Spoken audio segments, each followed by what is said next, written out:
ದೊಡ್ಡಮೇಟಿಯವರು ಬಳಸಿದ ಕನ್ನಡಾಂಬೆಯ ಭುವನೇಶ್ವರಿಯ ಚಿತ್ರ. ಶಾಕ್ತ ಎನ್ನುವಂತಹ ಈ ಫಿಲಾಸಫಿ ನಮ್ಮ ನಾಡಿನ ರಾಜಕೀಯ ಅಥವಾ ಬೇರೆ ಬೇರೆ ಚಳವಳಿಗಳಲ್ಲಿ ಕೂಡ ಭಾಗವಹಿಸಿರೋದಕ್ಕೆ ಇದೊಂದು ಸಾಕ್ಷಿ. ಎಸ್ ಹಿರೇಮಠ ಅವರ ಪ್ರಕಾರ ಕರ್ನಾಟಕದಲ್ಲಿ ಈ ಗುರು ಮಹಿಳೆಯರು ಬಹಳ ದೊಡ್ಡ ಪ್ರಮಾಣದಲ್ಲಿ ಇದ್ದರು. ಸೊ ಶಾಕ್ತಕ್ಕೆ ತಾಯ್ತನದ ಒಂದು ಗುಣ ಇದೆ, ಹೇರುವ ಗುಣ, ಪ್ರಜನನ ಗುಣ, ಫಲವಂತಿಕೆ ಗುಣ. ಯಾದೇವಿ ಸರ್ವಭೂತೇಷು ಶಕ್ತಿರೂಪೇಣ ಸಂಸ್ಥಿತ, ಶೀಸ್ ಪವರ್. ಯಾದೇವಿ ಸರ್ವಭೂತೇಷು ವೃತ್ತಿರು. ನೀರನ್ನು ಹೊರುವ ಎಲ್ಲ ಆಚರಣೆಗಳು ಬೆಂಕಿಯನ್ನು ತುಳಿತಾರೆ. ನಾನು ಕಣ್ಣೂರು ಜಿಲ್ಲೆಯಲ್ಲಿ ಕೇರಳದಲ್ಲಿ ಏನು ದೇವಿಯರ ಜಾತ್ರೆಗೆ ಹೋದೆ. ಯಾರು ತೀರ್ಕೊಂಡು ಹುತಾತ್ಮರಾಗಿ ಆಮೇಲೆ ದೈವಗಳಾಗಿದ್ದಾರೆ. ದೈವ ಅಂತ ಕರೀತಾರೆ, ದೇವರಲ್ಲ, ದೈವ. They are called Bhagavati. ಸ್ನೇಹಿತರೆ, ಹಿರಿಯರೇ, ಇವತ್ತು ಕೂಡ ಸಭೆ ತುಂಬಿದೆ. ಸಜ್ಜನರ ಸಹೃದಯರ ಈ ಧಾರವಾಡದ ಈ ಸಜ್ಜನಿಕೆ ಮತ್ತು ಸಹೃದಯತೆಗೆ ನಾನು ನಮಸ್ಕಾರಗಳನ್ನು ಮಾಡ್ತೇನೆ. ಸೂಫಿ ಆಯಿತು, ನಾಥ ಆಯಿತು, ಮೂರನೇ ಪಂಥ ಭಾರತದಲ್ಲಿ ತುಂಬ ದೊಡ್ಡ ಪ್ರಭಾವ ಬೀರಿದ್ದು ಶಾಕ್ತ ಪಂಥ. ಎಂದಿನಂತೆ ಇವತ್ತು ಕೂಡ ಒಂದು 20-30 ಪಟಗಳನ್ನು ಒಮ್ಮೆ ಗಮನಿಸಿ ಬಳಿಕ ನಾವು ಉಪನ್ಯಾಸಕ್ಕೆ ಹೋಗಬಹುದು.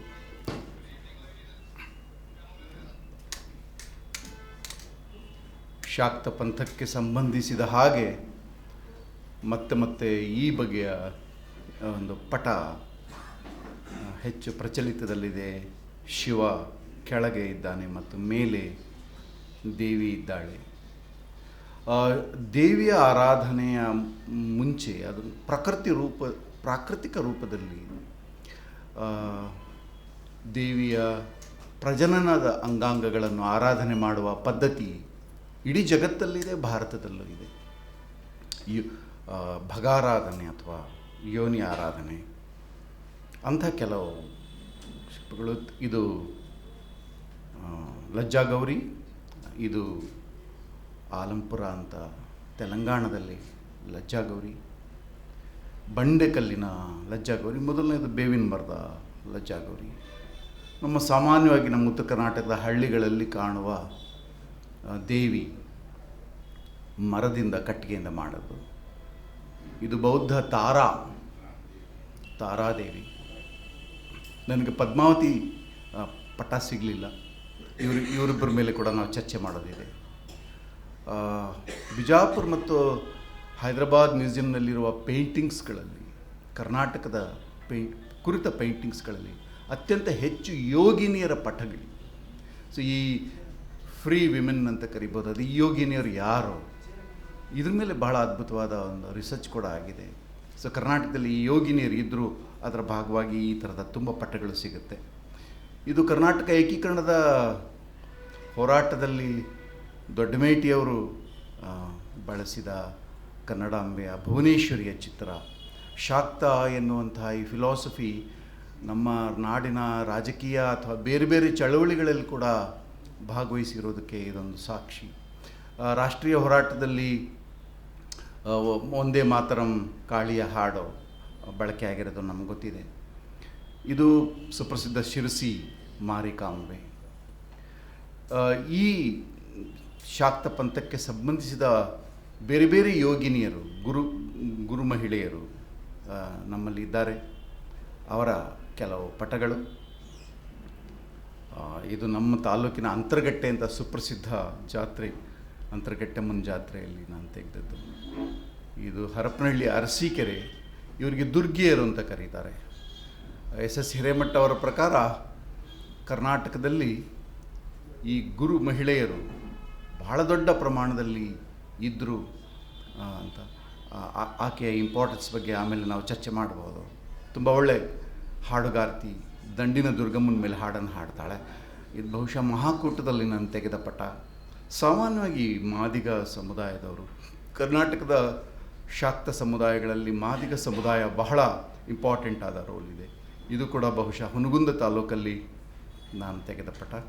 ಇದು ಸಮಗಾರ ಭೀಮವ್ವನ ಸಮಾಧಿ. ಇದು ನಾಗಲಿಂಗಪ್ಪನ ಜೀವನದಲ್ಲಿ ಬರುವ ಸಮಗಾರ ಭೀಮವ್ವನ ಸಮಾಧಿ. ಇದನ್ನು ನಾನು ಪರ್ವತ, ನಮ್ಮ ಸಿಂಧನೂರು ತಾಲೂಕಿನ ಪರ್ವತದಲ್ಲಿ ನಾನು ತೆಗೆದೆ. ದೇವಿಯ ಒಂದು ಜಾತ್ರೆ ನಡೀತದೆ ಅಲ್ಲಿ. ಇದು ನಮ್ಮ ಗೌರವತಿ ಮಹಿಳಾರಕ್ಕೆ ಸಂಬಂಧಿಸಿದ ಯೋಗಿನಿಯರು. ನಾವೇನು ಆ ಪೇಂಟಿಂಗ್ಸ್ನಲ್ಲಿ ಆ ಯೋಗಿನಿಯರು ನೋಡಿದ್ವಿ, ಅವರ ಬೇರೆ ಬೇರೆ ರೂಪಗಳಿರ್ಬೋದು. ಪುರುಷರು ಕೂಡ ದೇವಿಯ ಆರಾಧಕರಾಗಿರ್ತಾರೆ. ನಮ್ಗೆ ಗೊತ್ತಿದೆ, ಪುರುಷರು ದೇವಿಯ ಆರಾಧಕರಾಗಬೇಕಾದ್ರೆ ಅವರು ಅರೆವೆಣ್ಣಾಗಬೇಕು, ನೀಳಕೇಶ ಇದನ್ನು ಬೆಂಗಾಲ್ನಲ್ಲಿ ತಾರಾಪೀಠ ಅಂಥೇಳಿ ಅಲ್ಲಿ ತೆಗೆದ ಒಂದು ಪಟ. ಸಾಮಾನ್ಯವಾಗಿ ಕೆಂಪು ಶಾಕ್ತದ ಒಂದು ಬಣ್ಣ, ಕೆಂಪು ವಸ್ತ್ರ. ಇದು ಬಹುಶಃ ತುಳಜಾಪುರದಲ್ಲಿ ನಾನು ತೆಗೆದೆ ಅಂತ ಕಾಣ್ತದೆ. ಇದು ಚಿಂಚಣಸೂರು ಅಂತ ನಮ್ಮ ಬಿದರ್ ಇಲ್ಲ ಇನ್ನೊಂಚೂರು ಮುಂದೆ ಬಹುಶಃ ಆ ಭಾಗದಲ್ಲಿ ಚಿಂಚಣಸೂರು, ಬಹುಶಃ ಬಸವ ಕಲ್ಯಾಣ ಏನೋ ನನಗೆ ಗೊತ್ತಿಲ್ಲ, ಸ್ವಲ್ಪ ಮರೆತು ಹೋಗಿದೆ. ಎಣ್ಣೆ ಜೋಗಿಗಳು ಆಫ್ಕೋರ್ಸ್ ಇದು ನಮ್ಮ ಕಡೆ ದುರ್ಗಾಮುರ್ಗಿ ಅಂತಾರೆ, ಈ ಕಡೆ ಏನಂತಾರೆ ಗೊತ್ತಿಲ್ಲ ನನಗೆ. ತೆಲುಗು ಸ್ಪೀಕಿಂಗ್ ದುರ್ಗಾಮುರ್ಗಿಯರು. ನಮ್ಮ ಹೊಲಿಗೆಯಲ್ಲಿ ಗಾಯಕರು, ಹೊಲಿಗೆಯಲ್ಲಿ ಇದು ಕೂಡ ನಾನು ಹೊಲಿಗೆಯಲ್ಲಿ ತೆಗೆದದ್ದು. ಟ್ರಾನ್ಸ್ಜೆಂಡರ್ಗಳು ಕೂಡ ವಿಶಾಲ ಶಾಕ್ತದ ಒಂದು ಭಾಗವಾಗಿ ಬಂದಿರೋದನ್ನು ನಾವು ನೋಡಬಹುದು. ಇದು ಕೊಪ್ಪಳದಲ್ಲಿ ಮದರಿ ಅಂಥೇಳಿ ನನ್ನ ಗೆಳೆಯರು, ಅವರ ಕುಟುಂಬದವರು, ಅವರ ಬಂಧುಗಳು ಮಾಡಿದ ಒಂದು ಗೊಂದಲದ ಕಾರ್ಯಕ್ರಮಕ್ಕೆ ಹೋಗಿದ್ದೆ. ಕರ್ನಾಟಕದ ಶಾಕ್ತದಲ್ಲಿ ಇದು ಅತ್ಯಂತ ಒಂದು ಸುಂದರವಾದ ಅಧ್ಯಾಯ, ಈ ಗೊಂದಲಿಗರ ಹಾಡಿಕೆ ಮತ್ತು ನಾಟ್ಯ. ಇದು ಕೂಡ ನಮ್ಮ ತಾಲೂಕಿನ ಅಂತರ್ಗಟ್ಟೆ ಆಸಾದಿ ಹಾಡುಗಾರರು. ಆಸಾದಿ ಹಾಡಿಕೆಯ ಇಂಪಾರ್ಟೆನ್ಸ್ ಏನು ಅಂತ ನಾವು ಆಮೇಲೆ ನೋಡಬಹುದು. ಇದು ನಮ್ಮ ರಾಯಚೂರು, ತುಮಕೂರು, ಚಿತ್ರದುರ್ಗ ಭಾಗದಲ್ಲಿ ತುಂಬ ದೊಡ್ಡ ಪ್ರಮಾಣದಲ್ಲಿ ದೇವಿ ಮಹಾತ್ಮೆ ನಾಟಕ ಇದೆ. ಈ ಭಾಗದಲ್ಲಿ ಇದೆಯೋ ಇಲ್ಲವೋ ನನಗೆ ಗೊತ್ತಿಲ್ಲ. ಇದು ಬಹುಶಃ ರಾಯಚೂರು ಭಾಗದಲ್ಲಿ ನಾನು ತೆಗೆದ ದೇವಿ ಮಹಾತ್ಮೆ ನಾಟಕ. ಇದು ನಮ್ಮ ಹಡಗಲಿ ತಾಲೂಕಲ್ಲಿ ತೆಗೆದ ದೇವಿಯ ಚಿತ್ರ. ಸೌತ್ ಕೆನರಾದಲ್ಲಂತೂ ದೇವಿ ಕದ್ರಿ ಕುರಿತ ದೇವಿ ಟೆಂಪಲ್ಗಳಲ್ಲೆಲ್ಲ ದೇವಿ ಮಹಾತ್ಮೆ ಚಿತ್ರಗಳು.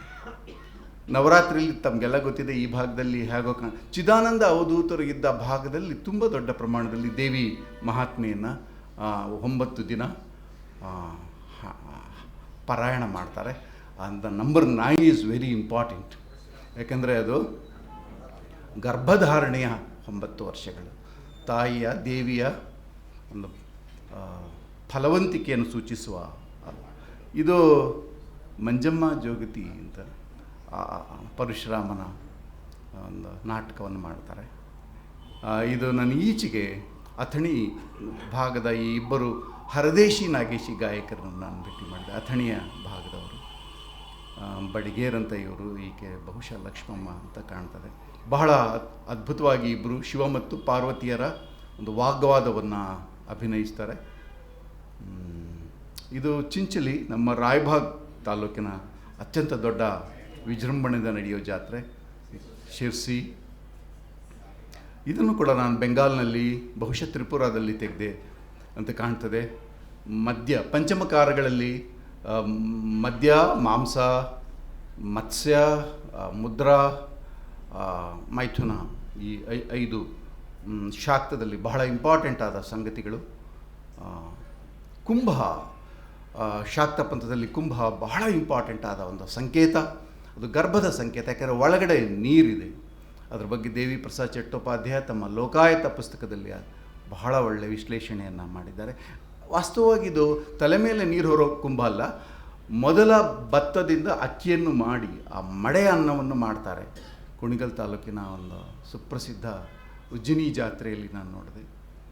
ಸಾವಿರಾರು ಮಡಕೆಗಳಲ್ಲಿ ಮಡೆ ಅನ್ನವನ್ನು, ಮಡೆ ಎಂಜಲು, ಮಡಗೋಳು ಅಂತಾನೆ ಪಂಪ, ದೇವಿಯ ಎಂಜಲನ್ನು ಪ್ರಸಾದವಾಗಿ ಸ್ವೀಕರಿಸುವ ಪದ್ಧತಿ ಇದೆ. ನಾನು ಅರಸೀಕೆರೆ ತಾಲೂಕಿನ ದುರ್ಗಿ ಅಂತ ಏನು ಹೇಳಿದೆ, ಅಲ್ಲಿ ಕೂಡ ಆಕೆ ಮಾಡಿದ ಎಂಜಲನ್ನು ಇಡೀ ಜಾತ್ರೆ ಆಮೇಲೆ ಹಂಚಿಕೊಳ್ತದೆ. ಕಲಶ ಅದು ಮಡಕೆಯೇ. ನಮ್ಮ ಭಾಗದಲ್ಲಿ ತನುಕೊಡ ಅಂತ ಕರೀತಾರೆ. ತನುಕೊಡವನ್ನು ಹೊರ್ತಾರೆ ಮಳೆ ಬಾರದೆ ಹೋದರೆ. ಯಾಕಂದರೆ ಫಲವಂತಿಕೆಗೆ ದೇವಿಯನ್ನೇ ಆಶ್ರಯಿಸೋದು ಒಂದು ಸಾಂಸ್ಕೃತಿಕವಾಗಿ. ಬಹಳಷ್ಟು ದೇವಿಯ ಜಾತ್ರೆಗಳಲ್ಲಿ ಬೆಳೆದ ಬೆಳೆಯನ್ನು ಒಗಿತಾರೆ. ಮೊಣಕಾಲ್ಮೂರು ಭಾಗದಲ್ಲಿ ಎಲ್ಲ ಬಗೆಯ ಧಾನ್ಯಗಳನ್ನು ಒಗಿತಾರೆ, ಕುರಿಗಳನ್ನು ಕೋಳಿಗಳನ್ನು ಒಗಿತಾರೆ. ಇದು ಕೃಷಿಗೆ ಹೆಣ್ಣು ಮತ್ತು ಶಾಕ್ತ ಹೇಗೆ ಬಹಳ ಆದಿಮ ಕಾಲದಿಂದಲೂ ಕನೆಕ್ಟ್ ಆಗಿದೆ ಅನ್ನೋದರ ಒಂದು ಭಾಗವಾಗಿ ಪಳವಳಿಕೆ ಇದೆ. ಇದನ್ನು ಬಹುಶಃ ನಾನು ಬೆಂಗಾಲ್ನಲ್ಲಿ ಮಾಡಿದೆ. ಮಂಡಲ, ನಮ್ಮಲ್ಲಿ ಕೂಡ ರಂಗ ಹೊಯ್ಯೋದು ಅಂತ ಕರೀತಾರೆ. ನಮ್ಮಲ್ಲಿ ಸುಪ್ರಸಿದ್ಧ ರಂಗ ಹೊಯ್ಯೋದು ಸಂಡೂರಿನಲ್ಲಿ, ಇಲ್ಲಿ ಗೋಕಾಕ್ ಜಾತ್ರೆಯಲ್ಲಿ ಕೂಡ ನಾನು ಮಂಡಲ ಹಾಕೋದನ್ನು ನೋಡಿದೆ. ಇದು ಆಲಂಪುರದಲ್ಲಿ ನಾನು ತೆಗೆದ ಪಟ.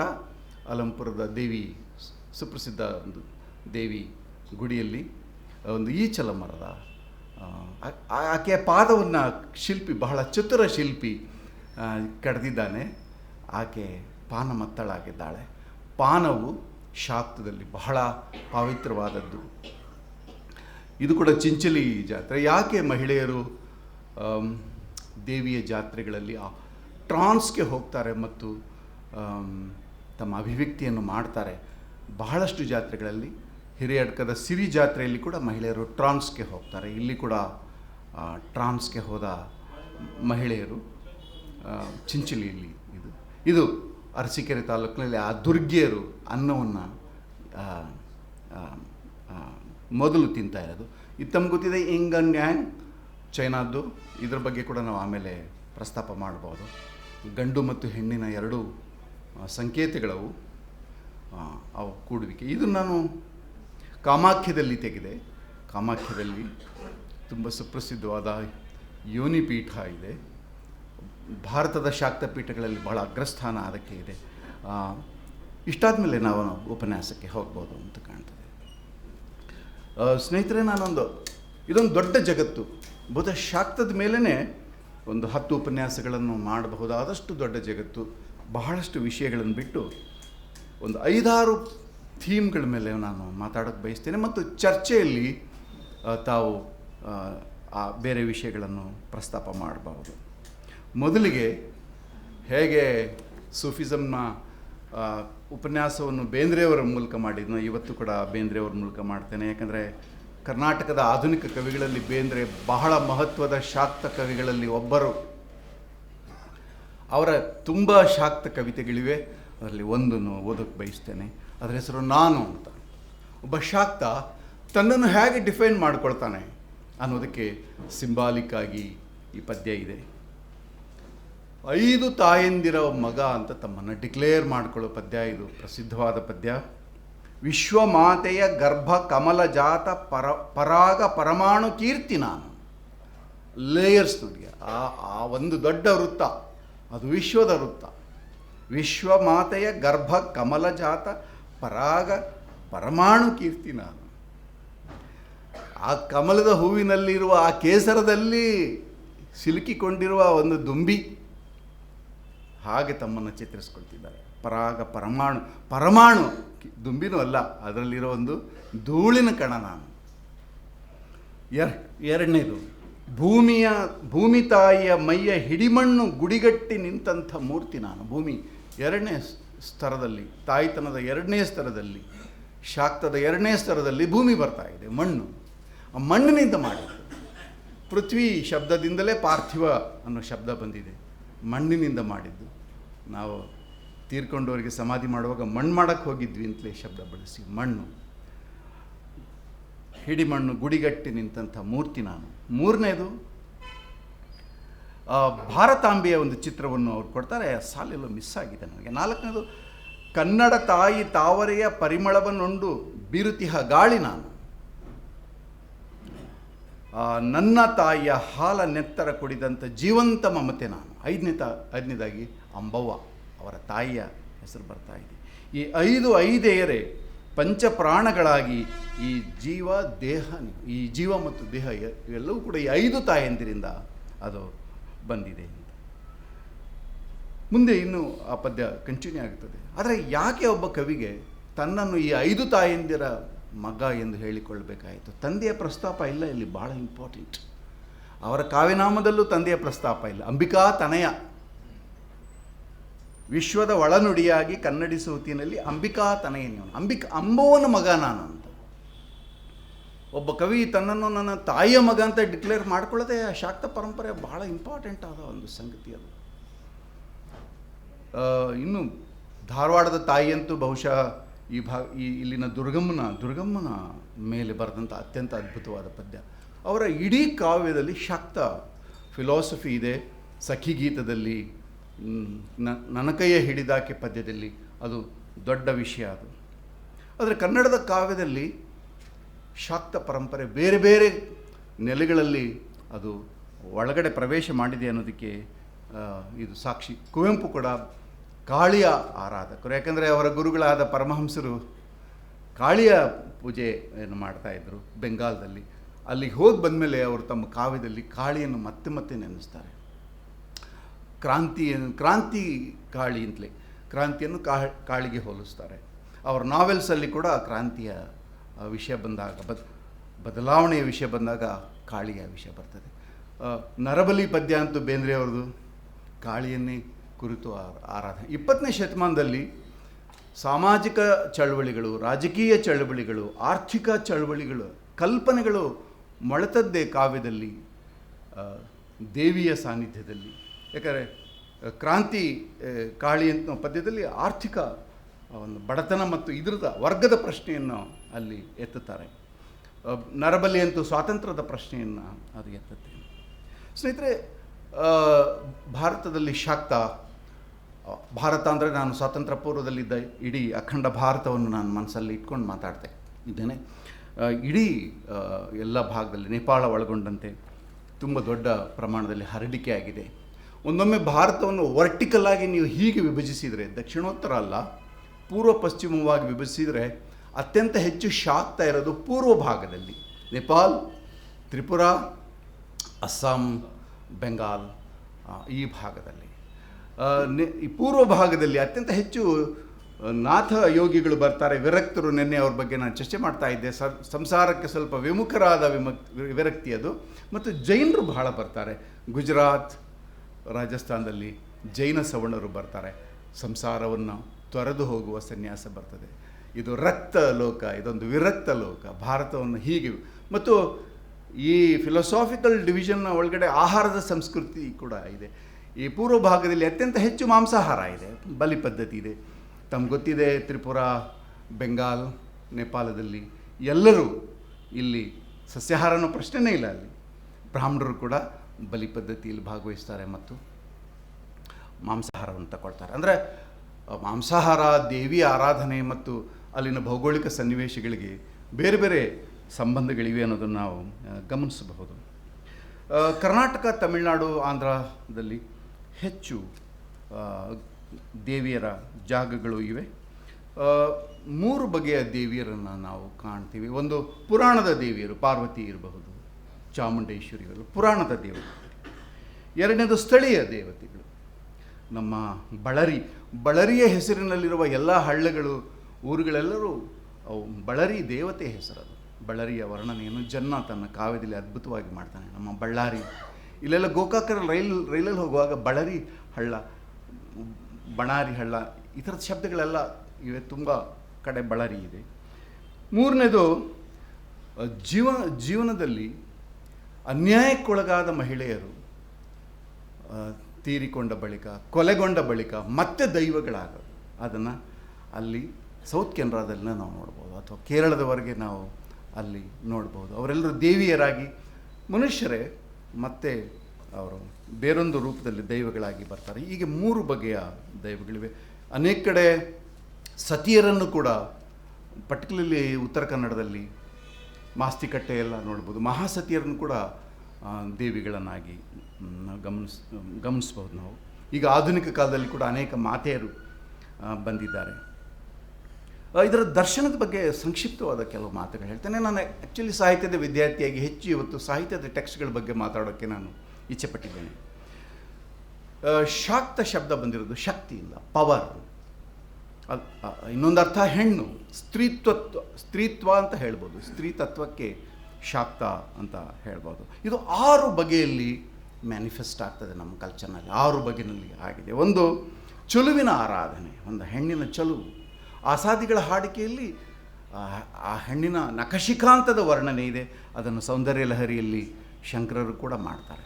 ನಖಶಿಕಾಂತ, ಅಕ್ಷರಶಃ ನಖಶಿಕಾಂತ. ಸೌಂದರ್ಯದ ಚೆಲುವಿನ ವರ್ಣನೆ. ಈ ಪ್ರಪಂಚದ ಅತ್ಯುತ್ತಮ ಚೆಲುವು ಈ ಹೆಣ್ಣಿನಲ್ಲಿ ಇದೆ ಎಂಬುದು. ಎರಡನೇದು, ಅದರ ಜೊತೆಗೆ ಸಂಯೋಗ, ಶಿವಪಾರ್ವತಿಯರ ಸಂಯೋಗದ ಬಗ್ಗೆ ನಾವು ನಿನ್ನೆ ಮಾತಾಡಿದ್ವಿ. ರಸೇಶ್ವರ ತತ್ವ ಅಂತ ಇದೆ, ಅಲ್ಲಿ ಕೂಡ ಪಾರ್ವತಿಯ ಅಭ್ರಕ ಮತ್ತು ಶಿವ ಪಾದರಸ ಅವರಿಬ್ಬರು ಸೇರುವ ಈ ಮಿಲನದ ಭೋಗದ ಪ್ರಜನನದ ಕ್ರಿಯೆಗಳು, ಆಚರಣೆಗಳು ತುಂಬ ಬರ್ತದೆ. ಯೋನಿ ಪೂಜೆ ಅಥವಾ ನಮ್ಮ ಆಸಾದಿ ಹಾಡುಗಳಲ್ಲಿ ಭೋಗದ ವರ್ಣನೆ ಬೇಕಾದಷ್ಟು ಬರ್ತದೆ. ಮೂರನೇದು ಫಲವಂತಿಕೆ. ನವರಾತ್ರಿ ಗಮನಿಸಿ, ಆ ವರ್ಷ ಆ ತಿಂಗಳು ನಮ್ಮ ಕಡೆ ಅಂತೂ ಆ ತಿಂಗಳು ಹೊಡೆ ಬರ್ತದೆ, ಬೆಳೆಗೆ ಹೊಡೆ ಬರ್ತದೆ, ಸಮೃದ್ಧಿ. ಅದು ಬೆಳೆ ಬಂದಿದೆ, ಇನ್ನು ನೆಮ್ಮದಿಯಾಗಿರಬಹುದು, ಆಗ ನವರಾತ್ರಿ ಆಚರಿಸ್ತೀವಿ ನಾವು.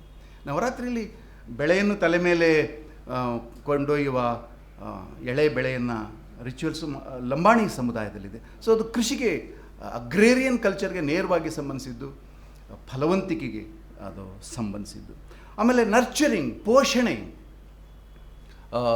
ನಮ್ಮಲ್ಲಿ ಸಿಡುಬು ದಡರಾದರೆ ನಾವು ಕಾಯಿಲೆ ಕೊಡೋಳು ಅವಳೆ, ಕಾಯಿಲೆ ಬಗೆಹರಿಸೋಳು ಅವಳು. She is also A doctor. So ಪೋಷಣೆ ಒಂದಿದೆ, ನರ್ಚರಿಂಗ್ ಇದೆ. ಬೇರೆ ಕೇಡಿಗಳಿಂದ ಮಗುವನ್ನು, ಬೆಳೆಯನ್ನು, ಲೋಕವನ್ನು ಕೂಡ ರಕ್ಷಣೆ ಮಾಡೋಳು. ಮತ್ತು ಜ್ಞಾನ, ಅವಳು ಜ್ಞಾನದ ಆಯಾಮ ಕೂಡ ಇದೆ ದೇವಿಗೆ. ತಮ್ಮ ಕಾಳಿದಾಸನ ಕಥೆ ಗೊತ್ತಿರ್ಬೋದು. ಆತನಿಗೆ ಆಕೆ ಒಬ್ಬ ಪಶುಗಾಹಿ ಆಗಿದ್ದ, ಅವನಿಗೆ ಒಂದು ದೊಡ್ಡ ಜ್ಞಾನ ಕೊಟ್ಟು, ಸಾಂಕೇತಿಕವಾದ ಕಥೆ. ಆಕೆ ಜ್ಞಾನದ ಸಿಂಬಲ್ ಕೂಡ ಹೌದು. ಭಾಳ ಇಂಪಾರ್ಟೆಂಟ್. ಶಾಕ್ತ ಏನು ಹೇಳುತ್ತೆ ಅಂದರೆ, ಆ ಮೊದಲೇ ಚಿತ್ರ ತಾವು ನೋಡಿದ್ರಿ, ಶಿವ ತಳಗೆ ದೇವಿ ಮೇಲೆ ಅಂತ. ಶಾಕ್ತದ ಒಂದು ಇಂಪಾರ್ಟೆಂಟ್ ಆದಂತಹ ಒಂದು ಗ್ರಹಿಕೆ ಏನು ಅಂತಂದರೆ, ದೇವಿ ಇಲ್ಲದೆ ಶಿವನಿಗೆ ಏನೂ ಶಕ್ತಿ ಇಲ್ಲ ಅಂತ. ಅವ ಅಕ್ರಿಯ, ಕ್ರಿಯಾಶಾಲಿ ಅಲ್ಲ, ತಟಸ್ಥ, passive, is A passive power.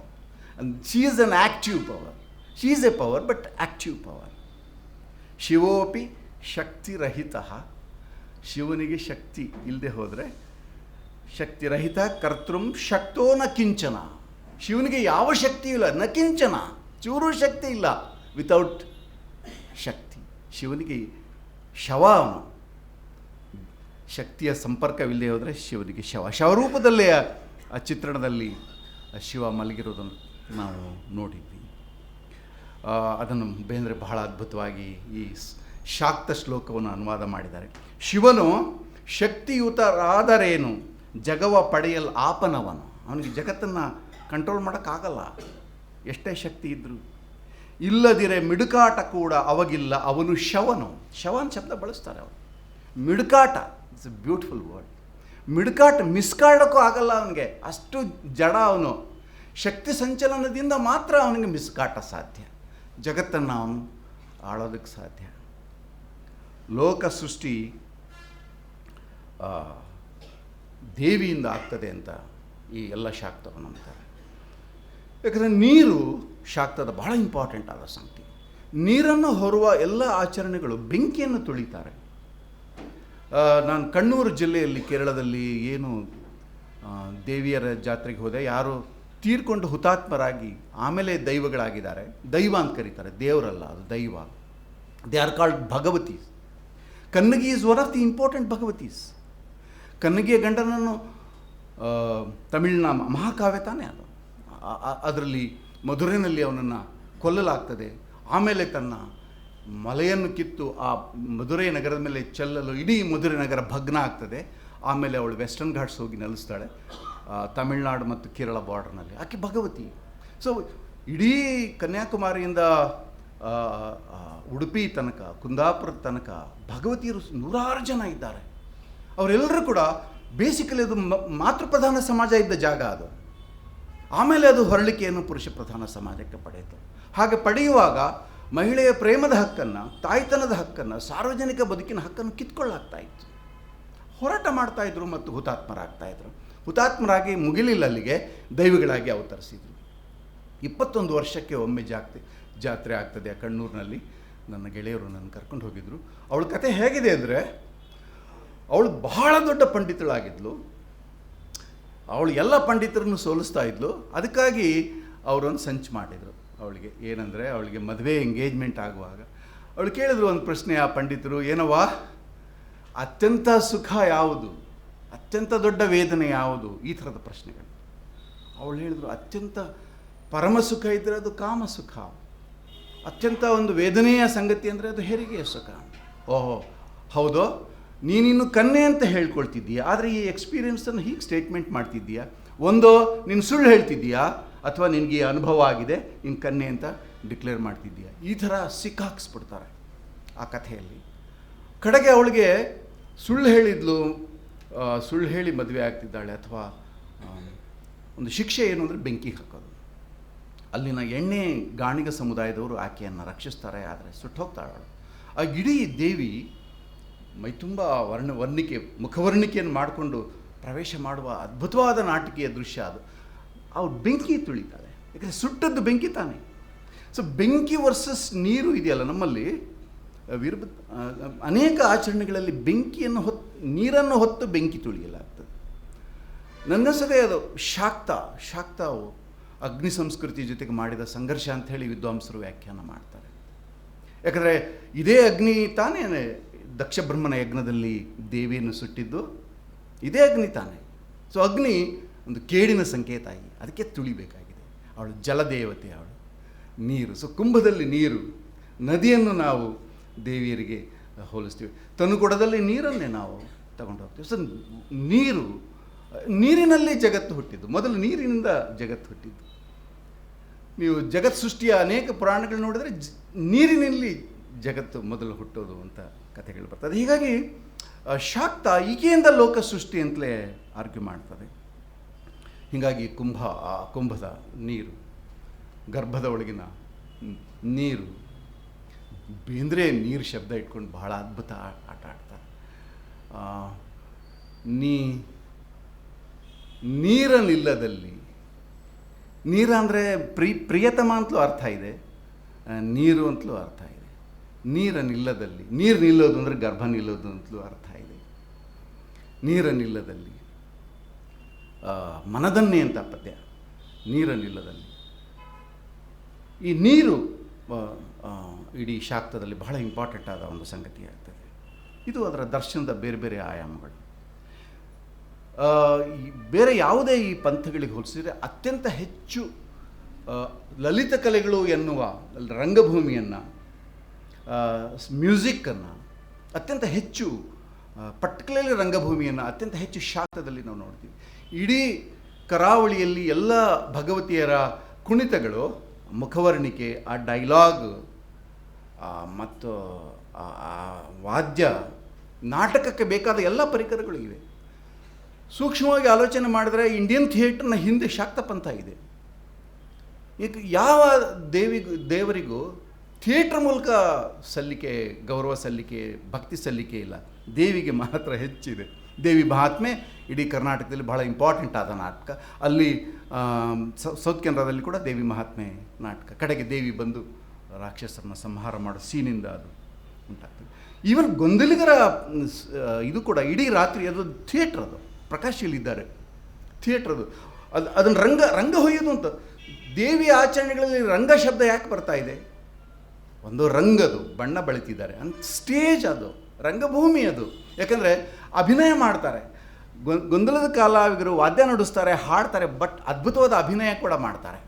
ಅವರ ಹಾಡಿಕೆ, ನಾನು ಆ ಫೋಟೋದಲ್ಲಿ ಆ ಮುಖಭಾವ ನೀವು ನೋಡಬೇಕಾಗಿತ್ತು. ನಾನು ಇಡೀ ರಾತ್ರಿ ಗೊಂದಲಿಗರ ಹಾಡನ್ನು ಭಾಳ ಎಂಜಾಯ್ ಮಾಡಿದೆ. ಆಶ್ಚರ್ಯ ಅಂದರೆ ಬೇಂದ್ರೆಯವರು ಶಾಕ್ತರಾಗಿದ್ದು ಕೂಡ ಗೊಂದಲಿಗರ ಈ ಅದ್ಭುತವಾದ ನಾಟಕೀಯ ಪ್ರದರ್ಶನವನ್ನು ತಮ್ಮ ಕುರುಡು ಕಾಂಚಾಣದಲ್ಲಿ ನೆಗೆಟಿವ್ ಆಗಿ ಯಾಕೆ ಬಳಸಿದ್ರು ಅಂತ ನನಗಿನ್ನೂ ಅರ್ಥವಾಗಿಲ್ಲ. ಅದರಲ್ಲಿ ಎಲ್ಲ ವಿವರಗಳು ಗೊಂದಲಿಗ ಕಲಾವಿದ ಡ್ರೆಸ್ ಮಾಡ್ಕೊಳ್ಳೋದ್ರಲ್ಲಿ ಇದೆ.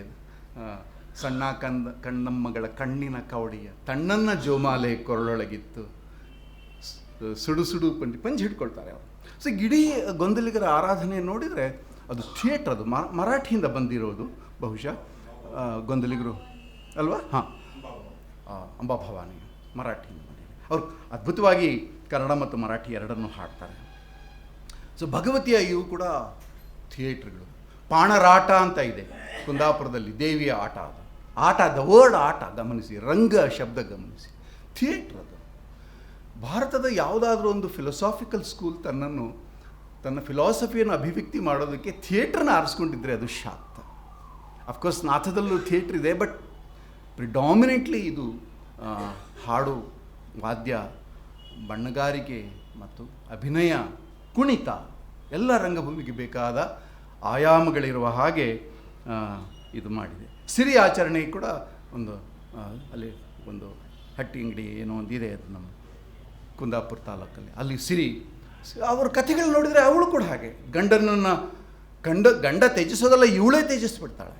ಗಂಡ ವಾಪಸ್ ಬಾ ಅಂತ ರಿಕ್ವೆಸ್ಟ್ ಮಾಡಿದರೆ ಕಸಬರಕ್ಕೆ ಕಳಿಸ್ತಾಳೆ. ಧೀಮಂತ ಹೆಣ್ಮಗಳು ಅವಳು. ಆಮೇಲೆ ತನ್ನ ಮಕ್ಕಳಿಗೆ ಗಂಡನ ಕಡೆ ಕಳಿಸೋಲ್ಲ, ಅವಳು ಗದ್ದೆ ಹಚ್ಚಕ್ಕೆ ಕಳಿಸ್ತಾಳೆ. ಇಡೀ ಸೌತ್ ಕೇರಳದಲ್ಲಿ ಈ ಭಗವತಿಯರು ತಮ್ಮ ಮಕ್ಕಳಿಗೆ ವ್ಯಾಪಾರಕ್ಕೆ ಹೋಗ್ದಂಗೆ ತಡೆದು, ಯಾಕಂದರೆ ವ್ಯಾಪಾರ ಅಂತಂದರೆ ಕುಟುಂಬ ಬಿಟ್ಟು ಹೋಗೋದು, ಕೃಷಿ ಅಂದರೆ ಕುಟುಂಬ ಜೊತೆಗಿರೋದು. ನೀವು ನಮ್ಮ ಈ ಆರ್ಥಿಕತೆಗಳೇನಿವೆ, ಎಕಾನಮಿಗಳು, ಇವುಗಳು ಭಾಳ ಇಂಪಾರ್ಟೆಂಟ್. ಯಾಕೆಂದರೆ ಕುಟುಂಬದ ಜೊತೆಗಿರ್ತೀವೋ ಬೇಡರು, ಬೇಟೆ ಆಡೋರು, ಯುದ್ಧ ಮಾಡೋರು, ವ್ಯಾಪಾರಸ್ಥರು, ಮಹಾಸ್ತ್ರೀ ಶಂಕಿತರು ಇವರು. ಅವರ ಆರಾಧಿಸುವ ದೇವತೆಗಳೆಲ್ಲ ಪಾತಿವ್ರತ್ಯ ರಕ್ಷಣೆ ಮಾಡೋಕ್ಕೆ ಬೆಂಕಿಗೆ ಹಾರ್ತಾರೆ. ನಮ್ಮ ಸಂಖ್ಯಾ ಬಳ್ಳ ನಾಟಕ ಯಾಕೆ ಆಯಿತು ಟ್ರಾಜಿಡಿ, ಅವನು ರಿಕ್ವೆಸ್ಟ್ ಮಾಡ್ತಾಳೆ ಅವಳು ಹೋಗಬೇಡ ಅಂತ. ಈ ತಾಯಂದ್ರೆಲ್ಲರೂ ಹಡಗನ್ನು ಒಡೆದು ಬೇಡ ವ್ಯಾಪಾರಕ್ಕೆ ಬಾ, ಗದ್ದೆ ಕಡಿ ಅಂತ. ಸೊ ಅಗ್ರೇರಿಯನ್ ಕಲ್ಚರ್ನ ನಾವು ಭಾರತದಲ್ಲಿ ಸುಗ್ಗಿ ಮಾಡೋದು, ಬಿತ್ತೋದು, ಎಲ್ಲ ಆಚರಣೆಗಳಲ್ಲಿ ಶಾಕ್ತ ರಿಚುವಲ್ಸ್ ಇದೆ ಅನ್ನೋದನ್ನು ಗಮನಿಸ್ಬೋದು. ಪರ್ಟಿಕ್ಯುಲರ್ಲಿ ಸೌತ್ ಕೇರಳದಲ್ಲಿ ಅದು ತಾಯಿ ಪ್ರಧಾನ ಸಮಾಜ ಆಗಿದ್ದರಿಂದ, ಕೃಷಿ ಪ್ರಧಾನ ಸಮಾಜ ಮೊದಲು ಇದ್ದದ್ರಿಂದ, ಈಗಿಲ್ಲ. ಅಲ್ಲಿನ ಭಗವತಿಯರಿಗೆ ಈ ರೋಲ್ ಇದೆ ಮತ್ತು ಇದರ ಭಾಗವಾಗಿ ಅವರೆಲ್ಲರೂ ಟ್ರಾನ್ಸ್ಗೆ ಬರ್ತಾರೆ ತಮ್ಮ ಅಭಿವ್ಯಕ್ತಿಯನ್ನು. ನನಗೆ ಚಿಂಚಿಲ್ಲಿಯಲ್ಲಿ ಮಹಿಳೆಯರು ನೋಡುವಾಗ ದೈನಿಕ ಸಂಸಾರದಲ್ಲಿ ಬಗೆ ಬಗೆಯ ಸಪ್ರೆಷನ್ಗೆ ಒಳಗಾದ ಮಹಿಳೆಯರು ಈ ಒಂದು ಸ್ಪೇಸ್ನಲ್ಲಿ, ಈ ಟೈಮ್ನಲ್ಲಿ ಟ್ರಾನ್ಸ್ ಮೂಲಕ ತಮ್ಮ ಕೆಥಾರ್ಸಿಸನ್ನು ಮಾಡ್ಕೊಳ್ತಾ ಇರಬಹುದಾ ಅಂತ, ತಮ್ಮ ಆಕ್ರೋಶವನ್ನು ಹೊರಗಡೆ ಹಾಕ್ತಾ ಇರಬಹುದಾ ಅನ್ನೋ ಥರದಲ್ಲಿ ಈ ಅಭಿನಯಗಳು. ಲಾಠಿ ಬೇರೆ ಹಿಡ್ಕೊಂಡಿದ್ದಾರೆ, ತಾವು ನೋಡಿದ್ರಿ, ನನಗೆ ಗೊತ್ತಿಲ್ಲ ಅವ್ರ ಗಂಡಂದರು ಆ ಜಾತ್ರೆಯಲ್ಲಿ ಎಲ್ಲಿ ಬಚ್ಚಿಕೊಟ್ಟಿದ್ರು. ದಟ್ಸ್ ಎ ವಂಡರ್ಫುಲ್ ಜಾತ್ರೆ. ನಾನು ಅರಿಶಿಣದಲ್ಲಿ ಮಿಂದು ಹೋಗಿದ್ದೆ ಅಲ್ಲಿ. ನಮ್ಮ ಎಲ್ಲಮ್ಮನ ಹಾಡಿಕೆ ಅಂದರೆ ಎಲ್ಲಮ್ಮನ ಆಟನೇ ಅದು. ಡಾನ್ಸ್ ಮಾಡ್ತಾರೆ, ವಾದ್ಯ ಇದೆ, ಹಾಡ್ತಾರೆ, ಅವ್ರ ಡ್ರೆಸ್ ಕೂಡ ಇದೆ. ಥಿಯೇಟ್ರಿಗೆ ಬೇಕಾದ ಎಲ್ಲ ಇದೆ. ಸೊ ಶಾಕ್ತ ಪ್ರಿಡಾಮಿನೆಂಟ್ಲಿ ಅದು ಥಿಯೇಟ್ರ್ ಮೂಲಕ ತನ್ನ ಫಿಲಾಸಫಿಯನ್ನು ಹೊರಗಡೆ ಹಾಕಿದೆ. ಚೌಡಿಕೆ ಮತ್ತು ಆಸಾದಿಗಳಲ್ಲಿ ಆ ಥರದ ನಾಟಕೀಯತೆ ಇಲ್ಲ, ಬಟ್ ಹಾಡಿನ ಕಥನದಲ್ಲಿ ನಾಟಕೀಯತೆ ಇದೆ. ಬಟ್ ಬರೀ ಹಾಡ್ತಾರೆ, ಅದ್ಭುತವಾದ ಹಾಡುಗಾರ. ಕರ್ನಾಟಕದ ಶಾಕ್ತ ಸಾಹಿತ್ಯ ಒಂದು ಅಳಿವಿನಂಚಿನಲ್ಲಿ ಇದ್ದರೆ ಅದು ಆಸಾದಿ ಹಾಡು. ಯಾಕೆಂದರೆ ಸೋ ಕಾಲ್ಡ್ ಅಶ್ಲೀಲ, ನಾನು ಅಶ್ಲೀಲ ಅಂತ ಕರೆಯೋದಿಲ್ಲ ಅದನ್ನು. ಯಾಕಂದರೆ ಫಲವಂತಿಗೆ ಸಂಬಂಧಿಸಿದ, ಭೋಗಕ್ಕೆ ಸಂಬಂಧಿಸಿದ, ಕಾಮಕ್ಕೆ ಸಂಬಂಧಿಸಿದ ಈ ಎಲ್ಲ ಆರಾಧನೆಗಳಲ್ಲಿ ಈ ವರ್ಣನೆ ಭಾಳ ಮುಕ್ತವಾಗಿ ಬರ್ತದೆ, ಕನ್ನಡದಲ್ಲಿ ಬರ್ತದೆ. ಅದೊಂದು ನಮ್ಮ ನಾಗರಿಕ ಸಮಾಜ ಯಾವುದೋ ಸಂಕೋಚದಿಂದ ಆ ಹಾಡುಗಳನ್ನು ಒಂದು ಪತನದ ಅಂಚಿಗೆ ತಳ್ಳಿದೆಯಾ ಅಂತ. ಯಾಕಂದರೆ ಇದು ರಿಕ್ವೆಸ್ಟ್ ಮಾಡಿದ್ರು ಹಾಡಲ್ಲ, ಏಕಾಂತದಲ್ಲಿ ಕರ್ಕೊಂಡು ಹೋಗಿ ಹಾಡಿಸ್ಬೇಕಾದ ಒಂದು ಸನ್ನಿವೇಶ ಇದೆ. ಕರ್ನಾಟಕದ ಅತ್ಯಂತ ಅದ್ಭುತವಾದ ಒಂದು ಶಾಕ್ತ ಸಾಹಿತ್ಯ ಅದು ಅಂತ ನಾನು ಭಾವಿಸಿದ್ದೇನೆ. ಇದು ಅಭಿವ್ಯಕ್ತಿಗೆ ಸಂಬಂಧಿಸಿದ್ದು. ನಾನು ಹೇಳಬೇಕಾದ ಮೂರನೇ ಸಂಗತಿ, ಫಿಲಾಸಫಿ ಆಯಿತು, ಇದರ ಅಭಿವ್ಯಕ್ತಿ ಆಯಿತು. ಮೂರನೇ ಸಂಗತಿ, ನನ್ನ ಅಧ್ಯಯನದಲ್ಲಿ ಎಲ್ಲ ಕಡೆ ಶಾಕ್ತರಿಗೂ ಸಿದ್ಧರಿಗೂ ಸಂಘರ್ಷದ ಕಥನಗಳಿವೆ. ನಮ್ಮ ಯಲ್ಲಮ್ಮನ ಗುಡ್ಡದಲ್ಲಿ ಅವಳನ್ನು ಅವರು ಭಂಗಿ ಕುಟ್ಟಕ್ಕೆ ನೇಮಕ ಮಾಡ್ಕೊಂಡ್ಬಿಡ್ತಾರೆ. ಆದರೆ ಅವಳು ಭಂಗಿ ಸೇದಿ ಅವರು ಮೈಮರವಿನಲ್ಲಿದ್ದಾಗ ಅವರಿಗೆ ಚೆನ್ನಾಗಿ ಚಚ್ಚಿ ಗುಹೆಗೆ ಸೇರಿಸ್ತಾಳೆ. ನಮ್ಮಲ್ಲೊಂದು ಮರಳಸಿದ್ಧನ ಕಾವ್ಯ ಅಂತ ಇದೆ, ಅಲ್ಲಿ ಕೂಡ ಹಾಗೆ. ಅವನು ನೂರಾರು ಸಿದ್ಧರನ್ನು ಜೀತದಾಳುಗಳನ್ನಾಗಿ ಮಾಡಿ ತನ್ನ ತೋಟದ ಕೆಲಸಕ್ಕೆ ಹಾಕಿದ್ದಾಳೆ. ಸೀದ ತೋಟದ ಕೆಲಸ ಮತ್ತು ಅಗ್ರಿಕಲ್ಚರ್. ಅವ್ರನ್ನ ಮೂಗಿಗೆ ಕವಡೆ ಕಟ್ಟಿ ದುಡಿಸ್ತಿದ್ದಾಳೆ. ಅದಕ್ಕಾಗಿ ಇವನು ಹೋಗಿ ಅವಳನ್ನು ಸಂಹಾರ ಮಾಡುವ ಒಂದು ವಿವರಗಳು ಎಷ್ಟು ಭೀಕರವಾಗಿ, ಅಂದರೆ ನಮ್ಮಲ್ಲಿ ಸಿದ್ಧ ಪಠ್ಯಗಳು ಒಂದು ಹೆಣ್ಣನ್ನು ಕೊಲೆ ಮಾಡುವಾಗ ವಿಜೃಂಭಿಸುವ ವಿಧಾನ ಇದೆಯಲ್ಲ, ಅದು ನನಗೆ ಬಹಳ ಬಹಳ ಕಷ್ಟ ಕೊಡ್ತಾ ಇದೆ. ಮಂಟಸ್ವಾಮಿ ಕಾವ್ಯದಲ್ಲಿ ಕೂಡ ಸಿದ್ದಪ್ಪಾಜಿಯವರು ತಮ್ಮ ಶಿಷ್ಯನ ಮೂಲಕ ಆ ಹುಲ್ಗೂರು ಪಾಂಚಾಳರ ಮನೆದೇವತೆ ಮಾರಿಗೆ ಹೊಡೆಯೋದನ್ನು ಅಭಿನಯಿಸ್ತಾರೆ. ಹಾಡುವಾಗ ಪೆಟ್ಟು ಕೊರಾಡದಲ್ಲಿ ಬಿದ್ದಂಗೆಲ್ಲ ನರಳುತ್ತಾಳವಳು. ಮಂಟಸ್ವಾಮಿ ಕಾವ್ಯದಲ್ಲಿ ಒಬ್ಬ ಕಾಳವೆ, ಸಿ ದ ನೇಮ್ ಕಾಳಿ, ಕಾಳವೆ ಎಂಬ ಒಬ್ಬ ಭೂಮಾಲಿಕಿ, ಭೂಮಾಲಿಕಿ ಅವಳನ್ನು ದರಿದ್ರಾವಸ್ಥೆಗೆ ಕರ್ಕೊಂಡು ಹೋಗೋವರೆಗೂ ಆ ಸಿದ್ಧ ಅವಳ ಜೊತೆಗೆ ಸಂಘರ್ಷ ಮಾಡ್ತಾನೆ. ರೈಟ್ ಫ್ರಮ್ ಜಮ್ಮು, ಅಲ್ಲಿ ಜಮ್ಮುನಲ್ಲಿ ಒಂದು ಜಾಗ ಇದೆ, ದೇವಿಯ ಜಾಗ, ಸುಪ್ರಸಿದ್ಧವಾದ ಯಾತ್ರಾ ಸ್ಥಳ. ಅಲ್ಲಿಂದ ವೈಷ್ಣೋದೇವಿ, ಅಲ್ಲಿ ಕೂಡ ಸಿದ್ಧರ ಜೊತೆಗೆ ನನಗೆ ಇವಾಗ ಕಲ್ಚರಲಿ ಈ ಒಗಟನ್ನು ಬಿಡಿಸಬೇಕಾಗಿದೆ. ಯಾಕೆ ಸಿದ್ಧರ ಮತ್ತು ಶಾಕ್ತರ ನಡುವಿನ ಜಗಳ? ಕೊಲ್ಲಾಪುರದ ದೇವಿಗಂತೂ ಎಲ್ಲ ಸಿದ್ಧರು ಮುಖಾಮುಖಿ ಮಾಡ್ತಾರೆ. ಮಾತ್ರ ಅಲ್ಲ, ಮರಳು ಸಿದ್ಧನ ಕಾವ್ಯದಲ್ಲಿ ಆ ದೇವಿಯ ಇಡೀ ದೇಹದ ಎಲುಬುಗಳು, ನರಗಳನ್ನು, ತಲೆಯ ಎಲ್ಲ ತೆಗೆದು ಅವನು ಆಯುಧ ಮಾಡಿ ಇದು ಮಾಡ್ತಾನೆ, ನುಡಿಸ್ತಾನೆ. ನಾವು ನಿನ್ನೆ ಪ್ರಸ್ತಾಪ ಮಾಡಿದ್ವಿ ಹೇಗೆ ಆ ಸ್ಟಿಂಜ್ ಇನ್ಸ್ಟ್ರೂಮೆಂಟು ದೇಹದ ಜೊತೆಗೆ ಸಮೀಕರಣಗೊಂಡಿದೆ ಅಂತ. ಅಲ್ಲಿ ಅವಳನ್ನು ಕೊಂದೇ ಇನ್ಸ್ಟ್ರೂಮೆಂಟನ್ನು ಮಾಡೋದು. ಅದರಲ್ಲಿರೋ ಎಲ್ಲ ಅಂಗಾಂಗಗಳು, ಬಿಡಿ ಬಿಡಿ ಭಾಗಗಳು, ದೇಹದ ಭಾಗಗಳು, ಅದನ್ನು ಹಾಡ್ತಾನೆ ಅವನು. ಸಿದ್ಧರ ವಿಜೇತ ಗಾನವನ್ನು ಮಾಡ್ತಾನೆ. ಇದು ಯಾಕೆ? ಬಹುಶಃ ಮಾತೃಪ್ರಧಾನ ಸಮಾಜಗಳು ಪಿತೃಪ್ರಧಾನ ಗಂಡಾಳಿಕೆಯ ಸಮಾಜ ಜೊತೆಗೆ ನಡೆಸಿದ ಒಂದು ಕ್ಲಾಶಸ್ನ ನೆನಪುಗಳಿರಬಹುದು. ಇವು ಯಾರು ಕುಟುಂಬದ ಯಜಮಾನರು, ಯಾರು ಆಸ್ತಿಗೆ ಯಜಮಾನರು ಅನ್ನೋ ಪ್ರಶ್ನೆಯನ್ನು ಬಹಳ ದೊಡ್ಡ, ಯಾಕಂದರೆ ನಮ್ಮ ಮಾನವ ಕುಲದ ಚರಿತ್ರೆಯಲ್ಲಿ ಹಣ್ಣನ್ನು ಆಯ್ಕೊಂಡು ತಿಂತಾಯಿದ್ರು, ಬೇಟೆ ಮಾಡ್ತಾಯಿದ್ರು, ಕೃಷಿಗೆ ಬಂದರು, ಆಮೇಲೆ ವ್ಯಾಪಾರ ಇತ್ಯಾದಿಗಳೆಲ್ಲ, ಪಶುಪಾಲನೆ ಎಲ್ಲ. ಆ ಕೃಷಿಯ ಅವಸ್ಥೆಯಲ್ಲಿ ಹೆಣ್ಣೆ ಆತ್ಯಂತಿಕವಾದ್ದು, ಕೃಷಿ ಜ್ಞಾನ ಅವಳಲ್ಲೇ ಇದ್ದದ್ದು. ಇವತ್ತಿಗೂ ನಮ್ಮ ಒಣಭೂಮಿನಲ್ಲಿ ನಮ್ಮ ಹೆಣ್ಮಕ್ಕಳ ಸಹಕಾರ ಇಲ್ಲದೆ ಕೃಷಿ ಮಾಡೋಕ್ಕಾಗೋಲ್ಲ. ನಮ್ಮ ಎಲ್ಲ ಆರ್ಥಿಕತೆಗಳು, ಪರ್ಟಿಕ್ಯುಲರ್ಲಿ ನೇಕಾರಿಕೆ ಗೆಳೆಯರು ಬಂದಿದ್ದಾರೆ. ಹೆಣ್ಮಕ್ಳಿಲ್ಲದೆ ಬಟ್ಟೆ ನೇಯಕ್ಕಾಗಲ್ಲ. ಅದಕ್ಕೆ ಸುಮ್ಮನೆ ಎಲ್ಲ ಶರಣರು ಬಿಟ್ಟು ಅವನಿಗೆ ಯಾಕೆ ಎದ್ದರ್ದಾಯಿತು ಮಲೆಮುಡಿ ಬಂದರೆ ಈ ವಚನ ಹೇಳೋದಕ್ಕೆ? ಬಿಕಾಸ್ ಹಿ ವಾಸ್ ಅ ನೇಕಾರ, ಹಿ ನೋಸ್. ಹೆಣ್ಣಿನ ಸಹಕಾರ ಇಲ್ಲದೆ ನೇಕಾರಿಕೆನೇ ಸಾಧ್ಯ ಇಲ್ಲಲ್ಲ. ಸೊ ನಮ್ಮ ಅನೇಕ ಎಕಾನಮಿಗಳು ಮಹಿಳೆಯರ ಒಂದು ಸಹಕಾರ ಇಲ್ಲದೆ ಆಗೋದೇ ಇಲ್ಲ. ಬೇಟೆ, ವ್ಯಾಪಾರ ಮತ್ತು ಯುದ್ಧ, ಅಲ್ಲಿ ಅದು ಸ್ತ್ರೀ ವಿಮುಖವಾದ ಕ್ರಿಯೆಗಳಲ್ಲಿ. ಬೇಟೆಗೆ ಹೋಗುವ ಒಬ್ಬ ಪುರುಷ, ಮಂಟೇಸ್ವಾಮಿ ಮಾದೇಶ್ವರ ಕಾವ್ಯದಲ್ಲಿ ಆ ಶಂಕಮ್ಮ, ದ ವರ್ಡ್ ಶಂಖ, ಅದು ಭಾಳ ಸಿಂಬಾಲಿಕ್ ಆಗಿದೆ. ಶಂಕು, ಆಕೆಗೆ ಪ್ರಮಾಣ ತಗೊಳ್ತಾನೆ, ನಾನು ಹೋದ್ಮೇಲೆ ಯಾರಿಗೂ ನೀನು ಪುರುಷರಿಗೆ ನೋಡೋದಕ್ಕೆ ಇಲ್ಲ, ಕೊಡಲ್ಲ ನನ್ನ ಪ್ರಮಾಣ ಅಂತ. ಅವಳು ಕೊಡಲ್ಲ ನಾನು ಅಂತ. ನಮ್ಮ ಕಾವ್ಯಗಳಲ್ಲಿ ಆ ಹೆಣ್ಣಿನ ತಾಯ್ತನದ ಹಕ್ಕು, ಲೈಂಗಿಕ ಹಕ್ಕು ಮತ್ತು ಪ್ರೇಮದ ಹಕ್ಕು, ಇಡೀ ಕರಾವಳಿಯ ಭಗವತಿಯರಲ್ಲಿ ಆ ಪ್ರೇಮದ ಹಕ್ಕನ್ನು ಚಲಾಯಿಸಿದ್ದಾರೆ. Particularly intercaste marriages. ಮಾದಿಗರ ಹುಡುಗನನ್ನು ಪ್ರೇಮ ಮಾಡಿದ್ಲ, ಕತ್ತರಿಸಿ ಅಂತ. ಆ ಥರದ ಒಂದು, ಅಂದರೆ ನಮ್ಮ ಸಮಾಜದಲ್ಲಿ ಜಾತಿಯಲ್ಲಿ ತೊಡಕೊಂಡಿದೆ, ಹೆಣ್ಣಿನ ಹಕ್ಕುಗಳು ತೊಡಕೊಂಡಿವೆ, ಸವರ್ಣೀಯ ಸಮಾಜ ಇದೆ. ಇವುಗಳ ನಡುವೆ ನಡೆದ ಸಂಘರ್ಷಗಳೆಲ್ಲ ಸ್ಮೃತಿ ರೂಪದಲ್ಲಿ ಬಂದು ಈ ಕಥನಗಳಾಗಿವೆ ಮತ್ತು ರಂಗಭೂಮಿಯಾಗಿವೆ. ಇದನ್ನು ಬಿಟ್ಟು ನಾವು ಶಾಕ್ತವನ್ನು ಕೇವಲ ಫಿಲಸಾಫಿಕಲ್ ಟೆಕ್ಸ್ಟ್ ಇಟ್ಕೊಂಡು ಮಾಡೋಕ್ಕೆ ಆಗಲ್ಲ. ಜನಜೀವನದಲ್ಲಿ, ನಮ್ಮ ಕಲೆಗಳಲ್ಲಿ, ಹಾಡಿಕೆಯಲ್ಲಿ, ದೈನಿಕ ಬದುಕಿನಲ್ಲಿ ಹೇಗೆ ಇದೆ. ಮತ್ತೆ ಈ ಸಿದ್ಧರು ವಿರಕ್ತರ ಪಠ್ಯಗಳಲ್ಲಿ ದೇವಿ ಮಾಯೆಯಾಗಿ ಬಂದು, ಅಲ್ಲಮ್ಮ ಮತ್ತು ಮಾಯೆಯ ಮುಖಾಮುಖಿ ನಮಗೆಲ್ಲರಿಗೂ ಗೊತ್ತಿದೆ. ಪ್ರಭುಲಿಂಗ ಲೀಲೆಯಲ್ಲಿ ಅವನಿಗೆ ಆ ಹೀರೋನ್ ಗೆಲ್ಲಿಸಬೇಕಾಗಿದೆ. ಇನ್ಫ್ಯಾಕ್ಟ್ ಯಾವಾಗಲೂ ಜಗಳ ಶುರು ಆಗೋದು ಕೈಲಾಸದಲ್ಲಿ. ಪಾರ್ವತಿ ಮತ್ತು ಶಿವನಿಗೆ ಜಗಳ ಆಗ್ತದೆ.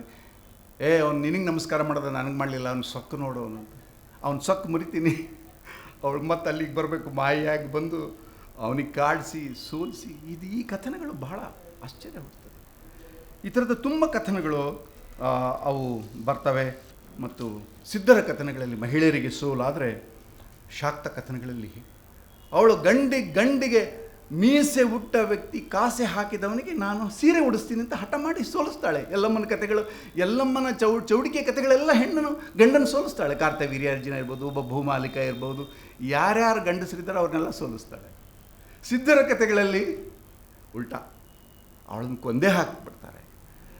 ಸೊ ಎರಡೂ ಸಮುದಾಯಗಳಲ್ಲಿ, 3-4 ಸಮುದಾಯಗಳಲ್ಲಿ ಹೆಣ್ಣು ದೇವತೆಗಳ ನಿರಾಕರಣೆ ಮಾಡಿಕೊಂಡ್ರು. ಉದಾಹರಣೆಗೆ ಜೈನ, ಅದು ವಿರಕ್ತ ಪ್ರಧಾನವಾದ, ಸವರ್ಣ ಪ್ರಧಾನವಾದ ಧರ್ಮ. ಅದು ಸ್ತ್ರೀ ದೇವತೆಗಳಿಗೆ ಅಷ್ಟು ಸಾಧ್ಯ ಇಲ್ಲ. ಆದರೆ ಪದ್ಮಾವತಿ ಒಳಗಡೆ ನುಗ್ಗಿಬಿಟ್ಲು. ಪದ್ಮಾವತಿ ಇಲ್ಲದೆ ಜೈನಿಸಮ್ ಕಲ್ಪಿಸ್ಕೊಳ್ಳೋಕ್ಕೆ ಆಗಲ್ಲ. ಅದು ಇನ್ನೊಂದು ವಿರಕ್ತ ಪ್ರಧಾನ, ಯತಿ ಪ್ರಧಾನವಾದ ಧರ್ಮ ಬೌದ್ಧ. ಆದರೆ ತಾರೆ ಬಂದುಬಿಟ್ಲು. ಇಡೀ ಕರ್ನಾಟಕದಲ್ಲಿ ತಾರೆ ಆರಾಧನೆ ಬಹಳ ವ್ಯಾಪಕವಾಗಿತ್ತು. ನಮ್ಮ ಲಕ್ಕುಂಡಿ, ಬನವಾಸಿ, ಅಲ್ಲೆಲ್ಲ ತಾರೆಯ ಆರಾಧನೆ ಅಂದರೆ ಏನು? ಕೆರೆ ಕಟ್ಸೋದು, ಲಕ್ಕುಂಡಿ ಕೆರೆ ಕಟ್ಸೋದು, ತಾರಾದೇವಿ ಕೆರೆ. ನನ್ನ ಪ್ರಕಾರ ನಾನು ಐ ಬಿಲಾಂಗ್ಸ್ ಟು ತರೀಕೆರೆ, ಇದು ತಾರೆಯ ಕೆರೆ. ಅದು ಐ ಫೀಲ್ ಆಲ್ವೇಸ್ ಪ್ರೌಡ್. ಕರ್ನಾಟಕದಲ್ಲಿರೋ ತಾವರೆ ಕೆರೆಗಳೆಲ್ಲವೂ ತಾರೆಯ ಕೆರೆಗಳೇ ಇರಬಹುದು ಅಂತ. ಯಾಕಂದರೆ ಕೆರೆ ಕಟ್ಸೋದು ಅದರ ಒಂದು ಇದು. ಕೆರೆ ಯಾಕೆ ಕಟ್ಸ್ಬೇಕು? ಕೃಷಿಗೆ ಬೇಕು. ಹೇಗೆ ತಿರುಗಿ ಬಂದರೂ ಮತ್ತೆ ಶಾಕ್ತ ಕೃಷಿಗೆ, ನೀರಿಗೆ ಕನೆಕ್ಟ್ ಆಗೋದನ್ನು ನಾವು ಗಮನಿಸಬಹುದು. ಸೊ ಯಾವ ಮತಗಳು, ಪಂಥಗಳು ಹೆಣ್ದೇವತೆಗಳು ನಿರಾಕರಿಸ್ಕೊಳ್ತಾ ಇದ್ವೋ ಅವರು ಮತ್ತೆ ಪ್ರವೇಶ ಮಾಡ್ತಾರೆ. Because they are so powerful. ಶಾಕ್ತರವರ ಶಕ್ತಿ ಅದು. ಅನೇಕ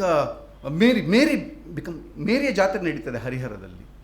ನಮ್ಮ 3 ಸೆಮಿಟಿಕ್ ರಿಲಿಜನ್ಗಳು, ಇಸ್ಲಾಂ, ಕ್ರಿಶ್ಚಿಯಾನಿಟಿ ಮತ್ತು ಯಹೂದಿ, ಮಹಾಪುರುಷ ಪ್ರಧಾನ ಧರ್ಮಗಳು, ಗಂಡೇ ದೇವರು ಅಲ್ಲಿ.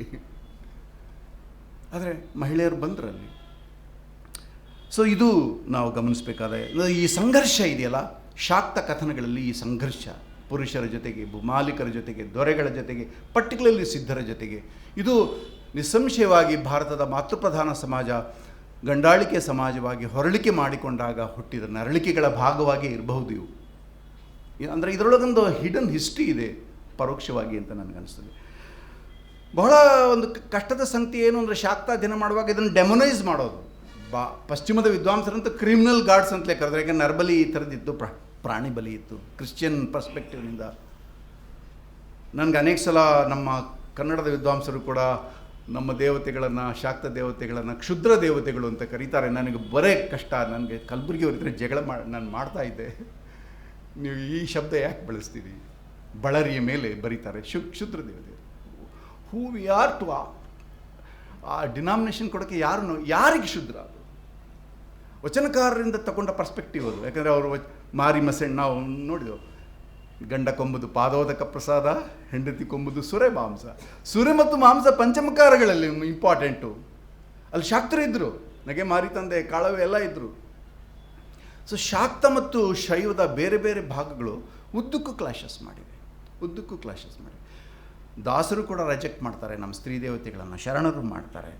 ಪಶ್ಚಿಮದ ವಿದ್ವಾಂಸರು ಮಾಡಿಕೊಂಡ್ರೆ ಅರ್ಥ ಮಾಡ್ಕೋಬೋದು. ನಮ್ಮ ವಿದ್ವಾಂಸರು ಕ್ಷುದ್ರ ದೇವತೆ ಬಳಸ್ತಾರೆ. ಸರ್ವದರ್ಶನ ಸಂಗ್ರಹ ಹಂಪಿಯಲ್ಲಿ ಎಡಿಟ್ ಆದಂತಹ ಮಾಧವ ಸಾಯಣ್ಣನ ಕೃತಿ, ಅದರಲ್ಲೊಂದು ಸಣ್ಣ ಭಾಗ ಅಡಿ ಟಿಪ್ಪಣಿ ಶಾಕ್ತದ ಬಗ್ಗೆ ಹೇಳಿ, ಶಾಕ್ತದವರು ಹಿಂಗೆ ಹೇಳ್ತಾರೆ, ಆದರೆ ಇದಕ್ಕೆ ವೇದ ಪ್ರಮಾಣ ಇಲ್ಲದಿರೋದ್ರಿಂದ ಇದು ದರ್ಶನನೇ ಅಲ್ಲ ಅಂತ. ಆ್ಯಕ್ಚುಲಿ ಫೇಮಸ್ ದರ್ಶನಗಳು ಷಡ್ದರ್ಶನಗಳು, ನ್ಯಾಯ, ಯೋಗ, ಸಾಂಖ್ಯ, ಮೀಮಾಂಸಾ, ಉತ್ತರ ಮೀಮಾಂಸಾ, ಈ ಥರದ್ದು.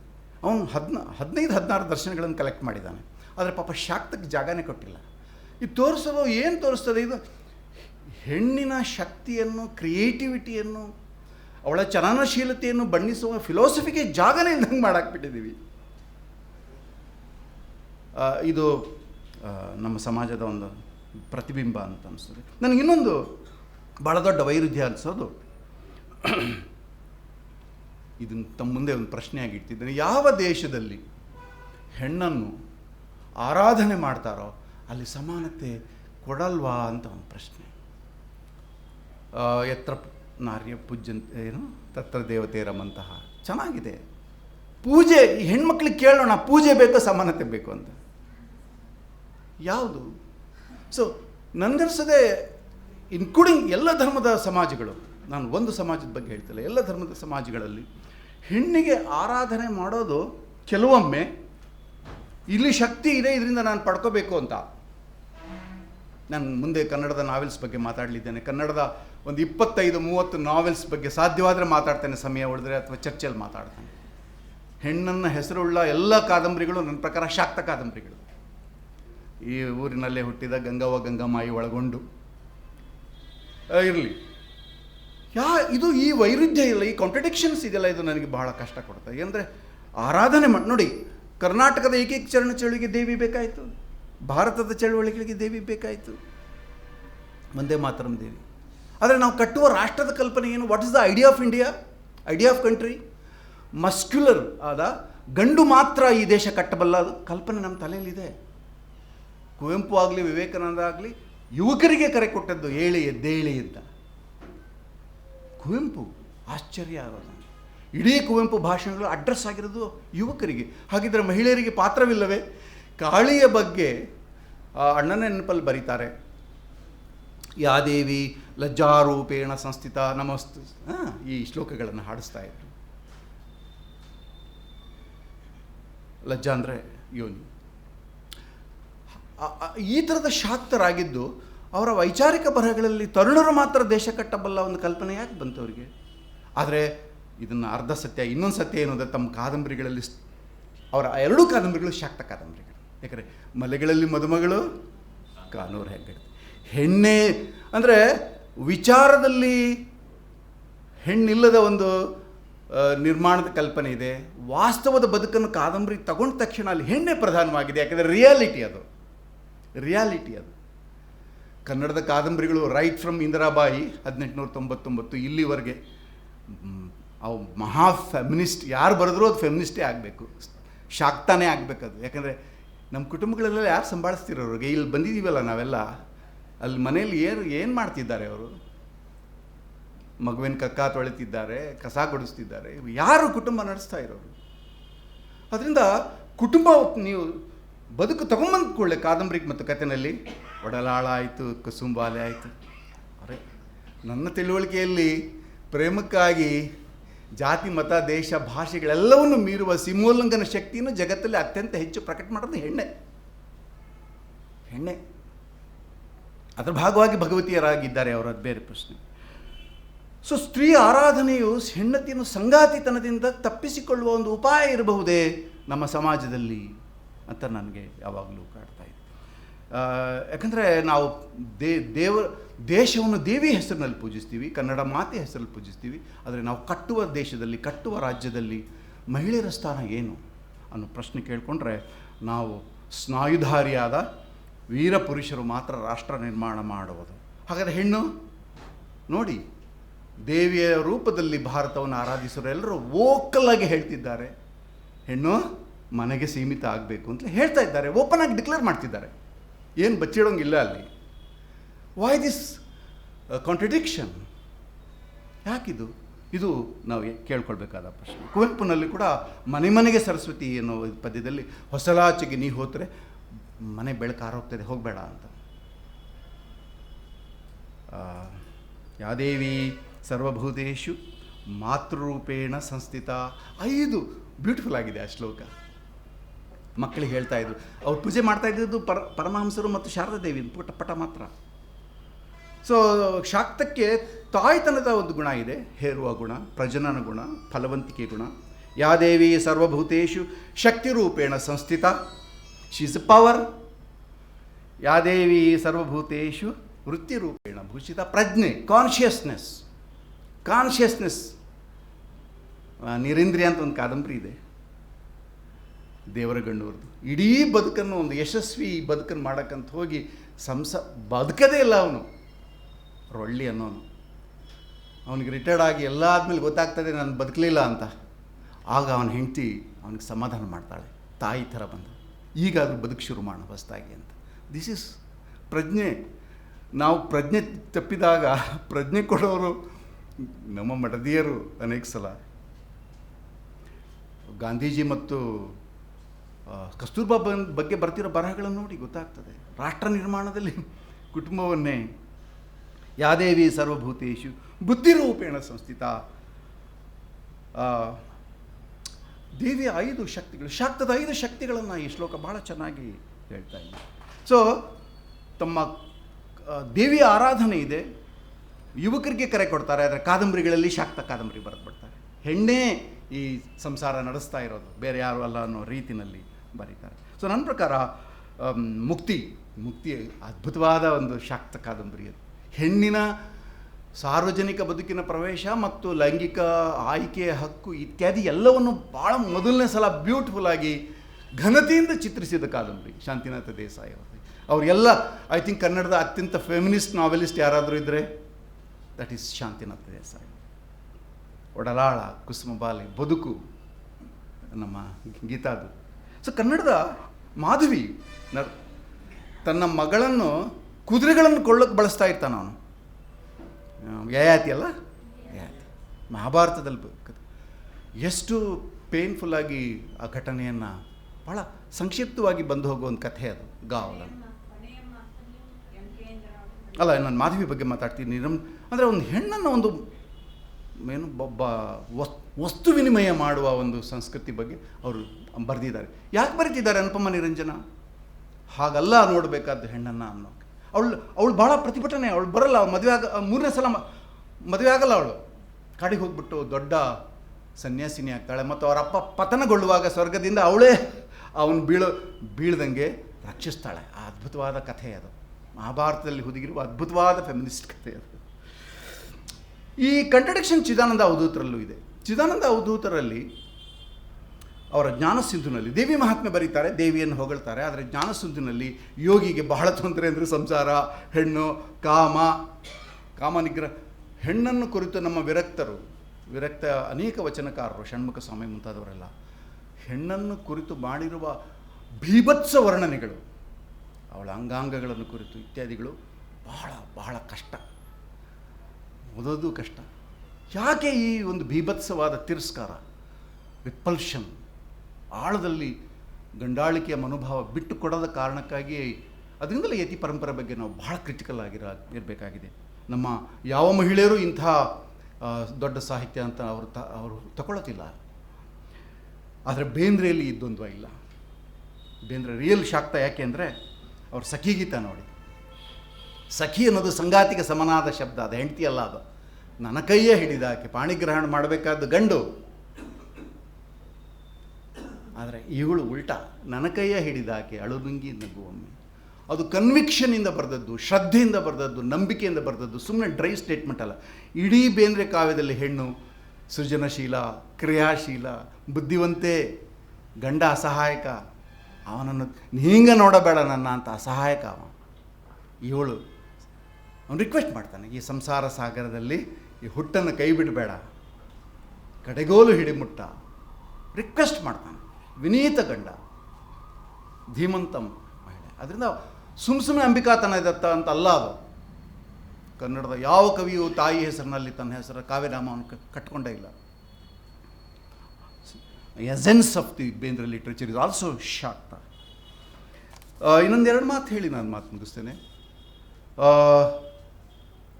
ಕನ್ನಡದಲ್ಲಿ ಒಂದು ಅದ್ಭುತವಾದ ಇನ್ನೊಂದು ಶಾಕ್ತ ಚಾಪ್ಟರ್ ಇದೆ, ಅದು ಹರದೇಶಿ ನಾಗೇಶಿ.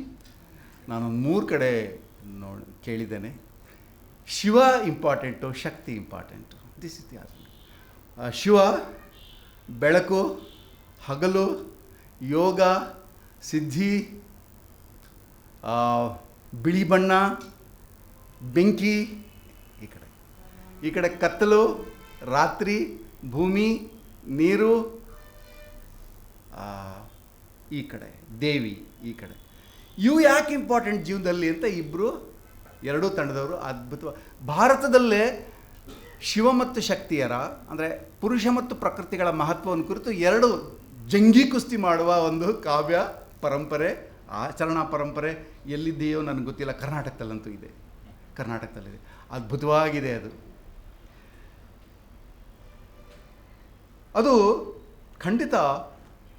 ಈ ಶಾಕ್ತ ಬೇರೆ ಬೇರೆ ಸಿದ್ಧರ ಜೊತೆಗೆ, ಬೇರೆ ಬೇರೆ ಗಂಡಾಳಿಕೆ ಸಮಾಜ ಜೊತೆಗೆ ಮಾಡಿದ ಸಂಘರ್ಷದ ಭಾಗವಾಗೇ ಇದೆ. ಭಾಳ ಇಂಟ್ರೆಸ್ಟಿಂಗ್. ಅಂದರೆ ಅವ್ರನ್ನ ಈಚೆಗೆ ನಾನು ಬೇನಾಳ ಎಂಬ ಹಳ್ಳಿಯಲ್ಲಿ, ಯಲಬುರ್ಗಾ ತಾಲೂಕಲ್ಲಿ ಆ ಅಥಣಿಯ ಗಾಯಕರನ್ನು ನಾವು ನೋಡಿದೆ. ನಿಮ್ಗಿಬ್ಬರಿಗೂ ಯಾರು ಗುರುಗಳು ಅಂತ. ನಮ್ಮಿಬ್ಬರಿಗೂ ಒಬ್ಬನೇ ಗುರು ಅಂತಂದರು.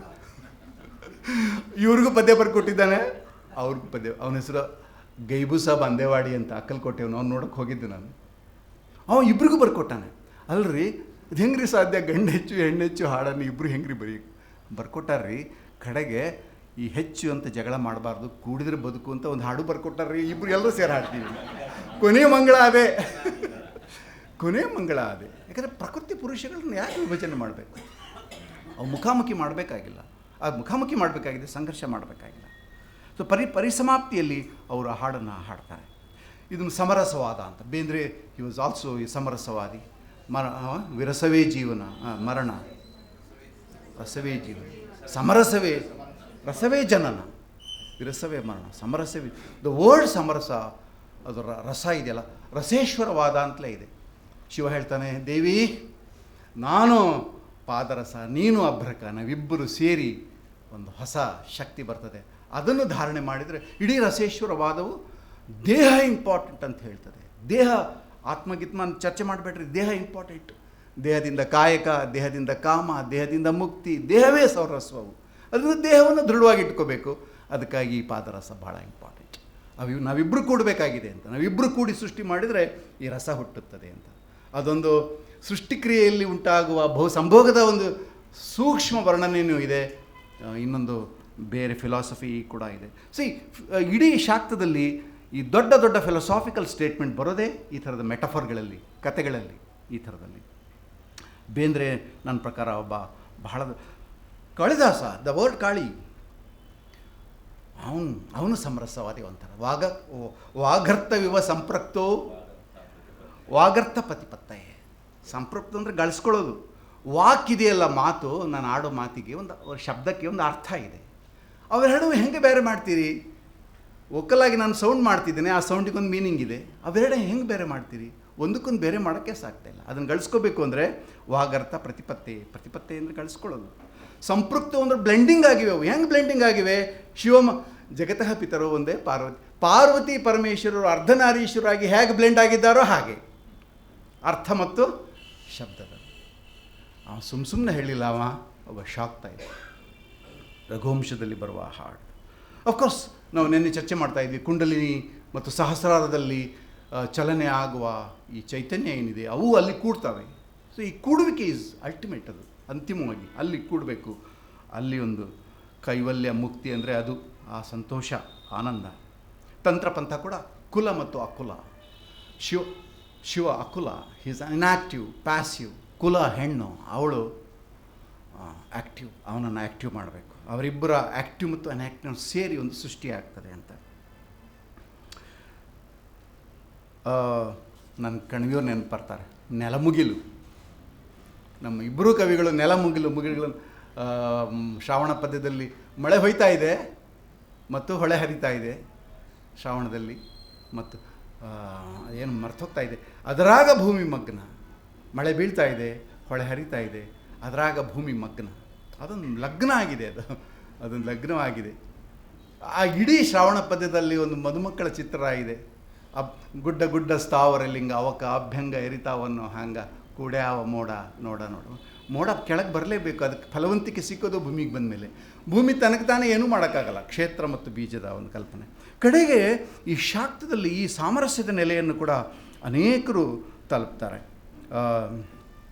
ಇನ್ ಮತ್ತು ಯಾಂಗ ಏನು ಚೈನೀಸಲ್ಲಿದೆ ಅಲ್ಲೂ ಹಾಗೆ. ಇನ್ ಪ್ರಕಾರ ಹೆಣ್ಣು, ಕತ್ತಲು, ಚಂದ್ರ, ನೀರು, ತಂಪು, ಮೃದುತ್ವ, ಸ್ತ್ರೀತ್ವ ಮತ್ತು ನಿಶ್ಚಲತೆ. ಇಂಟ್ರೆಸ್ಟಿಂಗ್ ನೋಡಿದ್ರಾ? ನಮ್ಮಲ್ಲಿ ಕ್ರಿಯಾಶೀಲವಾದ ಯಾವುದು? ಸ್ತ್ರೀ ತತ್ವ. ಅಲ್ಲಿ ಅದು ನಿಶ್ಚಲ. ಅದು ಇಲ್ಲಿ ಯಾಂಗ್ ಏನಿದೆ, ಎರಡು ಗೋಡಂಬಿ ಬೀಜಗಳು ಹಿಂಗೆ ಒಟ್ಟು ನಮ್ಮ ದೂರದರ್ಶನದ ಚಿಹ್ನೆ. ಯಾಂಗಲ್ಲಿ ಬೆಳಕು, ಸೂರ್ಯ, ಬೆಂಕಿ, ಬೆಚ್ಚಗಿರೋದು, ಪುರುಷತ್ವ, ಸ್ನಾಯುತನ ಮತ್ತು ಕ್ರಿಯಾಶೀಲತೆ. ಉಲ್ಟಾ ಈ ಯಾಂಗ್ ಮತ್ತು ಹಿಂಗೆ ಒಟ್ಟು ಬಿಡಿಯಾದರೆ ಅವಕ್ಕೆ ಅರ್ಥವೇ ಇಲ್ಲ. ಅವು ಸೇರಿದಾಗಲೇ ಹೊಸ ಸೃಷ್ಟಿ, ಹೊಸ ಅರ್ಥ, ಹೊಸ. ಹೀಗೆ ಸ್ನೇಹಿತರೆ, ಹಿರಿಯರೇ, ಶಾಕ್ತವು ಬಹುರೂಪದಲ್ಲಿ ವ್ಯಕ್ತವಾಗಿದೆ ಭಾರತದಲ್ಲಿ, ಕರ್ನಾಟಕದಲ್ಲಿ.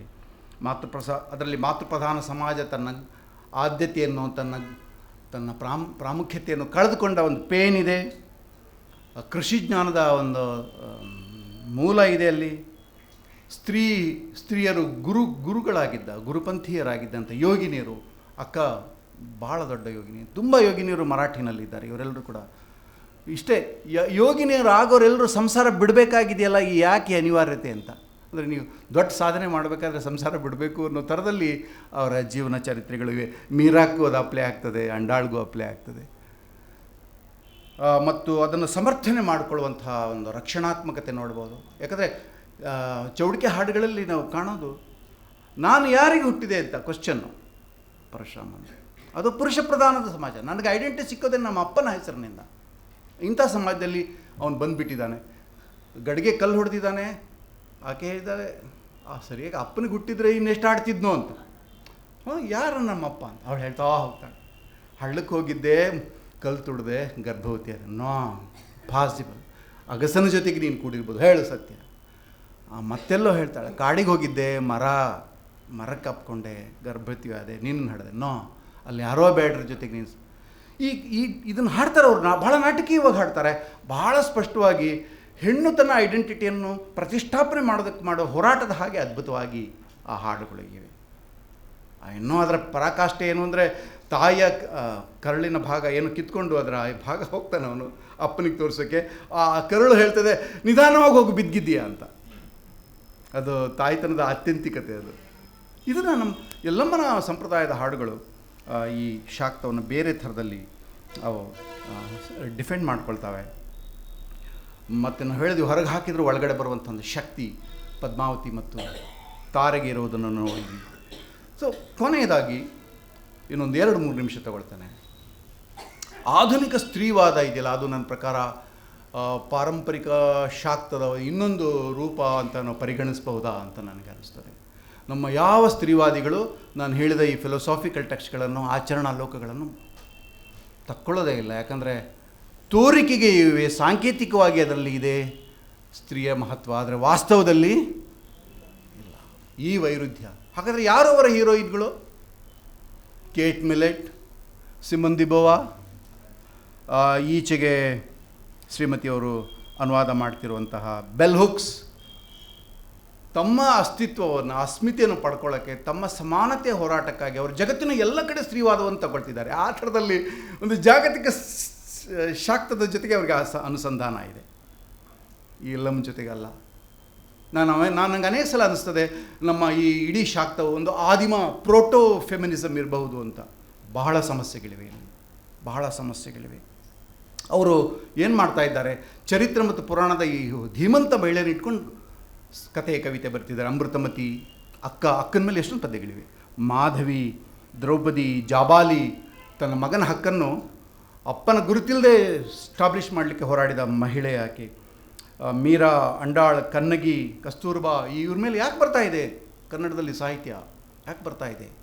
ಬೇರೊಂದು ಬಗೆಯಲ್ಲಿ ನಮ್ಮ ಮಹಿಳೆಯರು ನಮ್ಮ ಸಮಾಜವನ್ನು ಡೆಮೊಕ್ರಟೈಸ್ ಮಾಡೋಕ್ಕೆ, ಹೆಚ್ಚು ಪ್ರಜಾಪ್ರಭುತ್ವಗೊಳಿಸೋದಕ್ಕೆ, ತಮ್ಮ ಸಮಾನತೆಯ ಪ್ರಶ್ನೆ ಇಟ್ಕೊಂಡು ಹೊಸ ಶಾಕ್ತವನ್ನು ಸೃಷ್ಟಿ ಮಾಡ್ತಿದ್ದಾರೆ. ಇದನ್ನು ಬಹಳ ಗೌರವದಿಂದ ನೋಡಬೇಕು. ಮತ್ತು ಅವರಲ್ಲೂ ಕೂಡ ಒಂದು ಸಮರಸದ ಭಾವ ಇದೆ. ಏನಂದರೆ, ಗಂಡಿನ ವಿರುದ್ಧದ ಯುದ್ಧದೊಂದಲ್ಲೇ ನಾವು ಗೆಲ್ಲಕ್ಕಾಗಲ್ಲ, ಅವನನ್ನು ಸೆನ್ಸಿಟೈಸ್ ಮಾಡಬೇಕು. ಅವನು ನಮ್ಮ ಸಂಗಾತಿ. ಯಾಕಂದರೆ ಗಂಡಸರು ಕಾದಂಬರಿ ಬರೀ ಯುದ್ಧ ಘೋಷಣೆ ಮಾಡಿದ ಕಾದಂಬರಿ, ಇಲ್ಲೇ ಹುಟ್ಟಿದ್ದು ಇದೇ ಬರಲಿ ಅಂತ ಕಾಣ್ತು ಅಲ್ಲ. ಅದು ಆಮೇಲಿಂದ ಅವ್ರು ಬೇರೆ ಆದರು. ಬರೀ ಯುದ್ಧದಿಂದ ಅಲ್ಲ, ಅವನನ್ನು ಸೆನ್ಸಿಟೈಸ್ ಮಾಡಬೇಕು ಮತ್ತು ಅವನನ್ನು ಸಂವೇದನಶೀಲಗೊಳಿಸಬೇಕು. ಆಗ ಮಾತ್ರ ಸಂಸಾರ ಸಾಧ್ಯ. ಅದರಿಂದ ನಿಜವಾದ ಬಿಡುಗಡೆ ಮಹಿಳೆ ತನ್ನ ಎಚ್ಚರದ ಪ್ರಜ್ಞೆಯನ್ನು ಪಡ್ಕೊಳ್ಳೋದು, ಸಮಾನತೆ ಹಕ್ಕನ್ನು ಪ್ರತಿಪಾದಿಸೋದಲ್ಲ, ಅದನ್ನು ನಿರಾಕರಿಸ್ತಿರುವ ಗಂಡನ್ನು ಸಂವೇದನಶೀಲಗೊಳಿಸಬೇಕಾಗಿದೆ, ಇಬ್ಬರನ್ನು. ಇದೊಂದು ಇನ್ನೊಂದು ಬಗೆಯ ಸಾಮರಸ್ಯ. ಅದು ಶಿವಪಾರ್ವತಿಯರ ವಾಗರ್ಥ ಪ್ರತಿಪತ್ತೆ ಆದ ಹಾಗೆ ಇದು ಇನ್ನೊಂದು ಬಗೆಯಲ್ಲಿ ಇದೊಂದು ಹೊಸ ಒಂದು ಸಾಮರಸ್ಯದ ಒಂದು ಸಂಗತಿ ಅಂತ ಹೇಳಿ ನಾನು. ಆ ಗಂಡಾಳಿಕೆಯನ್ನು ಬಿಟ್ಟುಕೊಟ್ಟ ಗಂಡು ಲಿಬರೇಟೆಡ್, ತನ್ನ ದಮನದ ಬಗ್ಗೆ ಪ್ರಜ್ಞೆ ಮತ್ತು ಎಚ್ಚರ ಪಡೆದ ಹೆಣ್ಣು ಲಿಬರೇಟೆಡ್. ಈ ಎರಡೂ ಲಿಬರೇಟೆಡ್ಗಳು ಸೇರಿ ಒಂದು ಹೊಸ ಬದುಕನ್ನು ಕಟ್ಟೋದಕ್ಕೆ ಸಾಧ್ಯ ಇದೆ ಅನ್ನೋ ಥರದಲ್ಲಿ ಮಹಿಳೆಯರು ಬರೀತಿದ್ದಾರೆ. ಒಂದು ಸಣ್ಣ ಪದ್ಯ ಓದಿ ನಾನು ಮಾತನ್ನು ಮುಗಿಸ್ತೇನೆ. ಅದು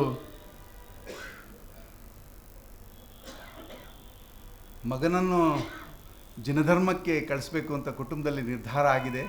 ಜೈನ ಜಾನಪದ, ನಾವು ನೆನ್ನೆ ಕೂಡ ಮಾತಾಡಿದ್ವಿ. ಯಾವ ಕ್ಲಾಸಿಕಲ್ ಟೆಕ್ಸ್ಟ್ಗಳು ಒಂದು ಬಗೆಯಲ್ಲಿ ಪುರುಷ ಪ್ರಧಾನವಾದ, ಇನ್ಯಾವುದೋ ಪ್ರಧಾನವಾದ ಒಂದು ಆಲೋಚನೆ ಮಾಡ್ತಾಯಿದ್ರೆ ನಮ್ಮ ಜಾನಪದ ಅದಕ್ಕೆ ಇನ್ನೊಂದು ಹೊಸ ತಿರುವನ್ನು ಕೊಟ್ಬಿಡ್ತದೆ ಅಂತ. ಯಾಕೆ ಈ ಹಾಡುಗಳು ಜೈನ ಜಾನಪದದಲ್ಲಿವೆ? ವಿರಕ್ತಿ, ಸನ್ಯಾಸ, ಯತಿಪ್ರಜ್ಞೆ ಭಾಳ ಇಂಪಾರ್ಟೆಂಟ್ ಮತ್ತು ಸೇಕ್ರೆಡ್ ಆಗಿರೋ ಒಂದು ಸೊಸೈಟಿನಲ್ಲಿ ಈ ಹಾಡುಗಳು ಹುಟ್ಟಿವೆ. ಒಬ್ಬ ತಾಯಿ ಹೇಳ್ತಿರೋ ಹಾಡಿದು. ಮಗನಿಗೆ ಸಿದ್ಧತೆ ಮಾಡಲಾಗ್ತಾ ಇದೆ, ಅದು ನೋಡ್ತಾ ಇದ್ದಾಳೆ ಅವಳು. ಸನ್ನೆತ್ತಿ ಕೂದಲು ಬೇರಾಗಡಿ ಕೀಳುವಾಗ ತಾಯಿಯ ಹೊಟ್ಟೆ ಉರುಲಾವು ಕಂದಯ್ಯ, ತಾಯಿಯ ಹೊಟ್ಟೆಯಲ್ಲಿ ಉರುಲಾವು ಕಂದಯ್ಯ, ಬೇಡ ಕಣೋ ಮಗನೇ ಜಿನದೀಕ್ಷೆ. ಜೈನ ಹಾಡುಗಳಲ್ಲಿ ಜಿನದೀಕ್ಷೆ ಬೇಡ ಅಂತ ಹೇಳೋ ಈ ಸ್ಟೇಟ್ಮೆಂಟ್ ಎಷ್ಟು ಸ್ತ್ರೀತ್ವದಿಂದ ಕೂಡಿದೆ. ವ್ಯಾಪಾರಕ್ಕೆ ಹೋಗಬೇಡ, ಬಾ ಕೃಷಿಗೆ ಅಂತ ಕರೆದ ಹಾಗೆ. ವ್ಯಾಪಾರ ಮುಖ್ಯ ಅಲ್ಲ, ಬಾ ನನ್ನ ಜೊತೆ ಇರುವಂಥ ಸಂಗ್ಯಾಬಳ್ಳದಲ್ಲಿ ಗಂಗಿ ಮದುವೆ ಆಗಲು ಬೇಕು, ಮತ್ತೇನು ಮಾಡಬೇಕು? ಮದುವೆ ಆಗಲು ಬೇಕು, ಮಕ್ಕಳ ಪಡಿಬೇಕು, ಮುತ್ತಿನ ಬಾಸಿಂಗ ಮುಡಿಬೇಕು, ಕಂದಯ್ಯ ದಮ್ಮಯ್ಯ ಬ್ಯಾಡ ಕಣೋ ಜಿನದೀಕ್ಷೆ. ವಿರಕ್ತದ ವಾದದ ವಿರುದ್ಧ ಅದು ಎಷ್ಟೇ ಒಂದು ಎಸ್ಟಾಬ್ಲಿಷ್ಡ್ ರಿಲಿಜನ್ನ ಭಾಗ ಆಗಿದ್ದರು ಮಹಿಳೆಯರು, ಇದು ಸಂಸಾರ ಬಹಳ ಮುಖ್ಯ, ಕಾಯ ಮುಖ್ಯ, ಸಂತಾನ ಮುಖ್ಯ, ಫಲವಂತಿಕೆ ಮುಖ್ಯ, ಕೃಷಿ ಮುಖ್ಯ, ಮನೆ ಮುಖ್ಯ, ಕುಟುಂಬ ಮುಖ್ಯ ಅಂತ ಹೇಳುವ ಈ ಎಲ್ಲ ಹಾಡುಗಳಲ್ಲಿ ಶಾಕ್ತವು ಬೇರೆ ಬೇರೆಯಾಗಿ ಇದೆ ಅಂತ ಹೇಳಿ ನಾನು ಭಾವಿಸಿದ್ದೇನೆ. ನಮಸ್ಕಾರ. ಮತ್ತಷ್ಟು ವಿಶೇಷ ವಿಡಿಯೋಗಳನ್ನು ನೋಡಲು ಮತ್ತು ಹೊಸ ವಿಡಿಯೋಗಳ ಬಗ್ಗೆ ತಿಳಿಯಲು ಈ ದಿನ .com ಯೂಟ್ಯೂಬ್ ಚಾನೆಲ್ ಸಬ್ಸ್ಕ್ರೈಬ್ ಮಾಡಿ ಮತ್ತು ಬೆಲ್ ಐಕಾನ್ ಕ್ಲಿಕ್ ಮಾಡಿ.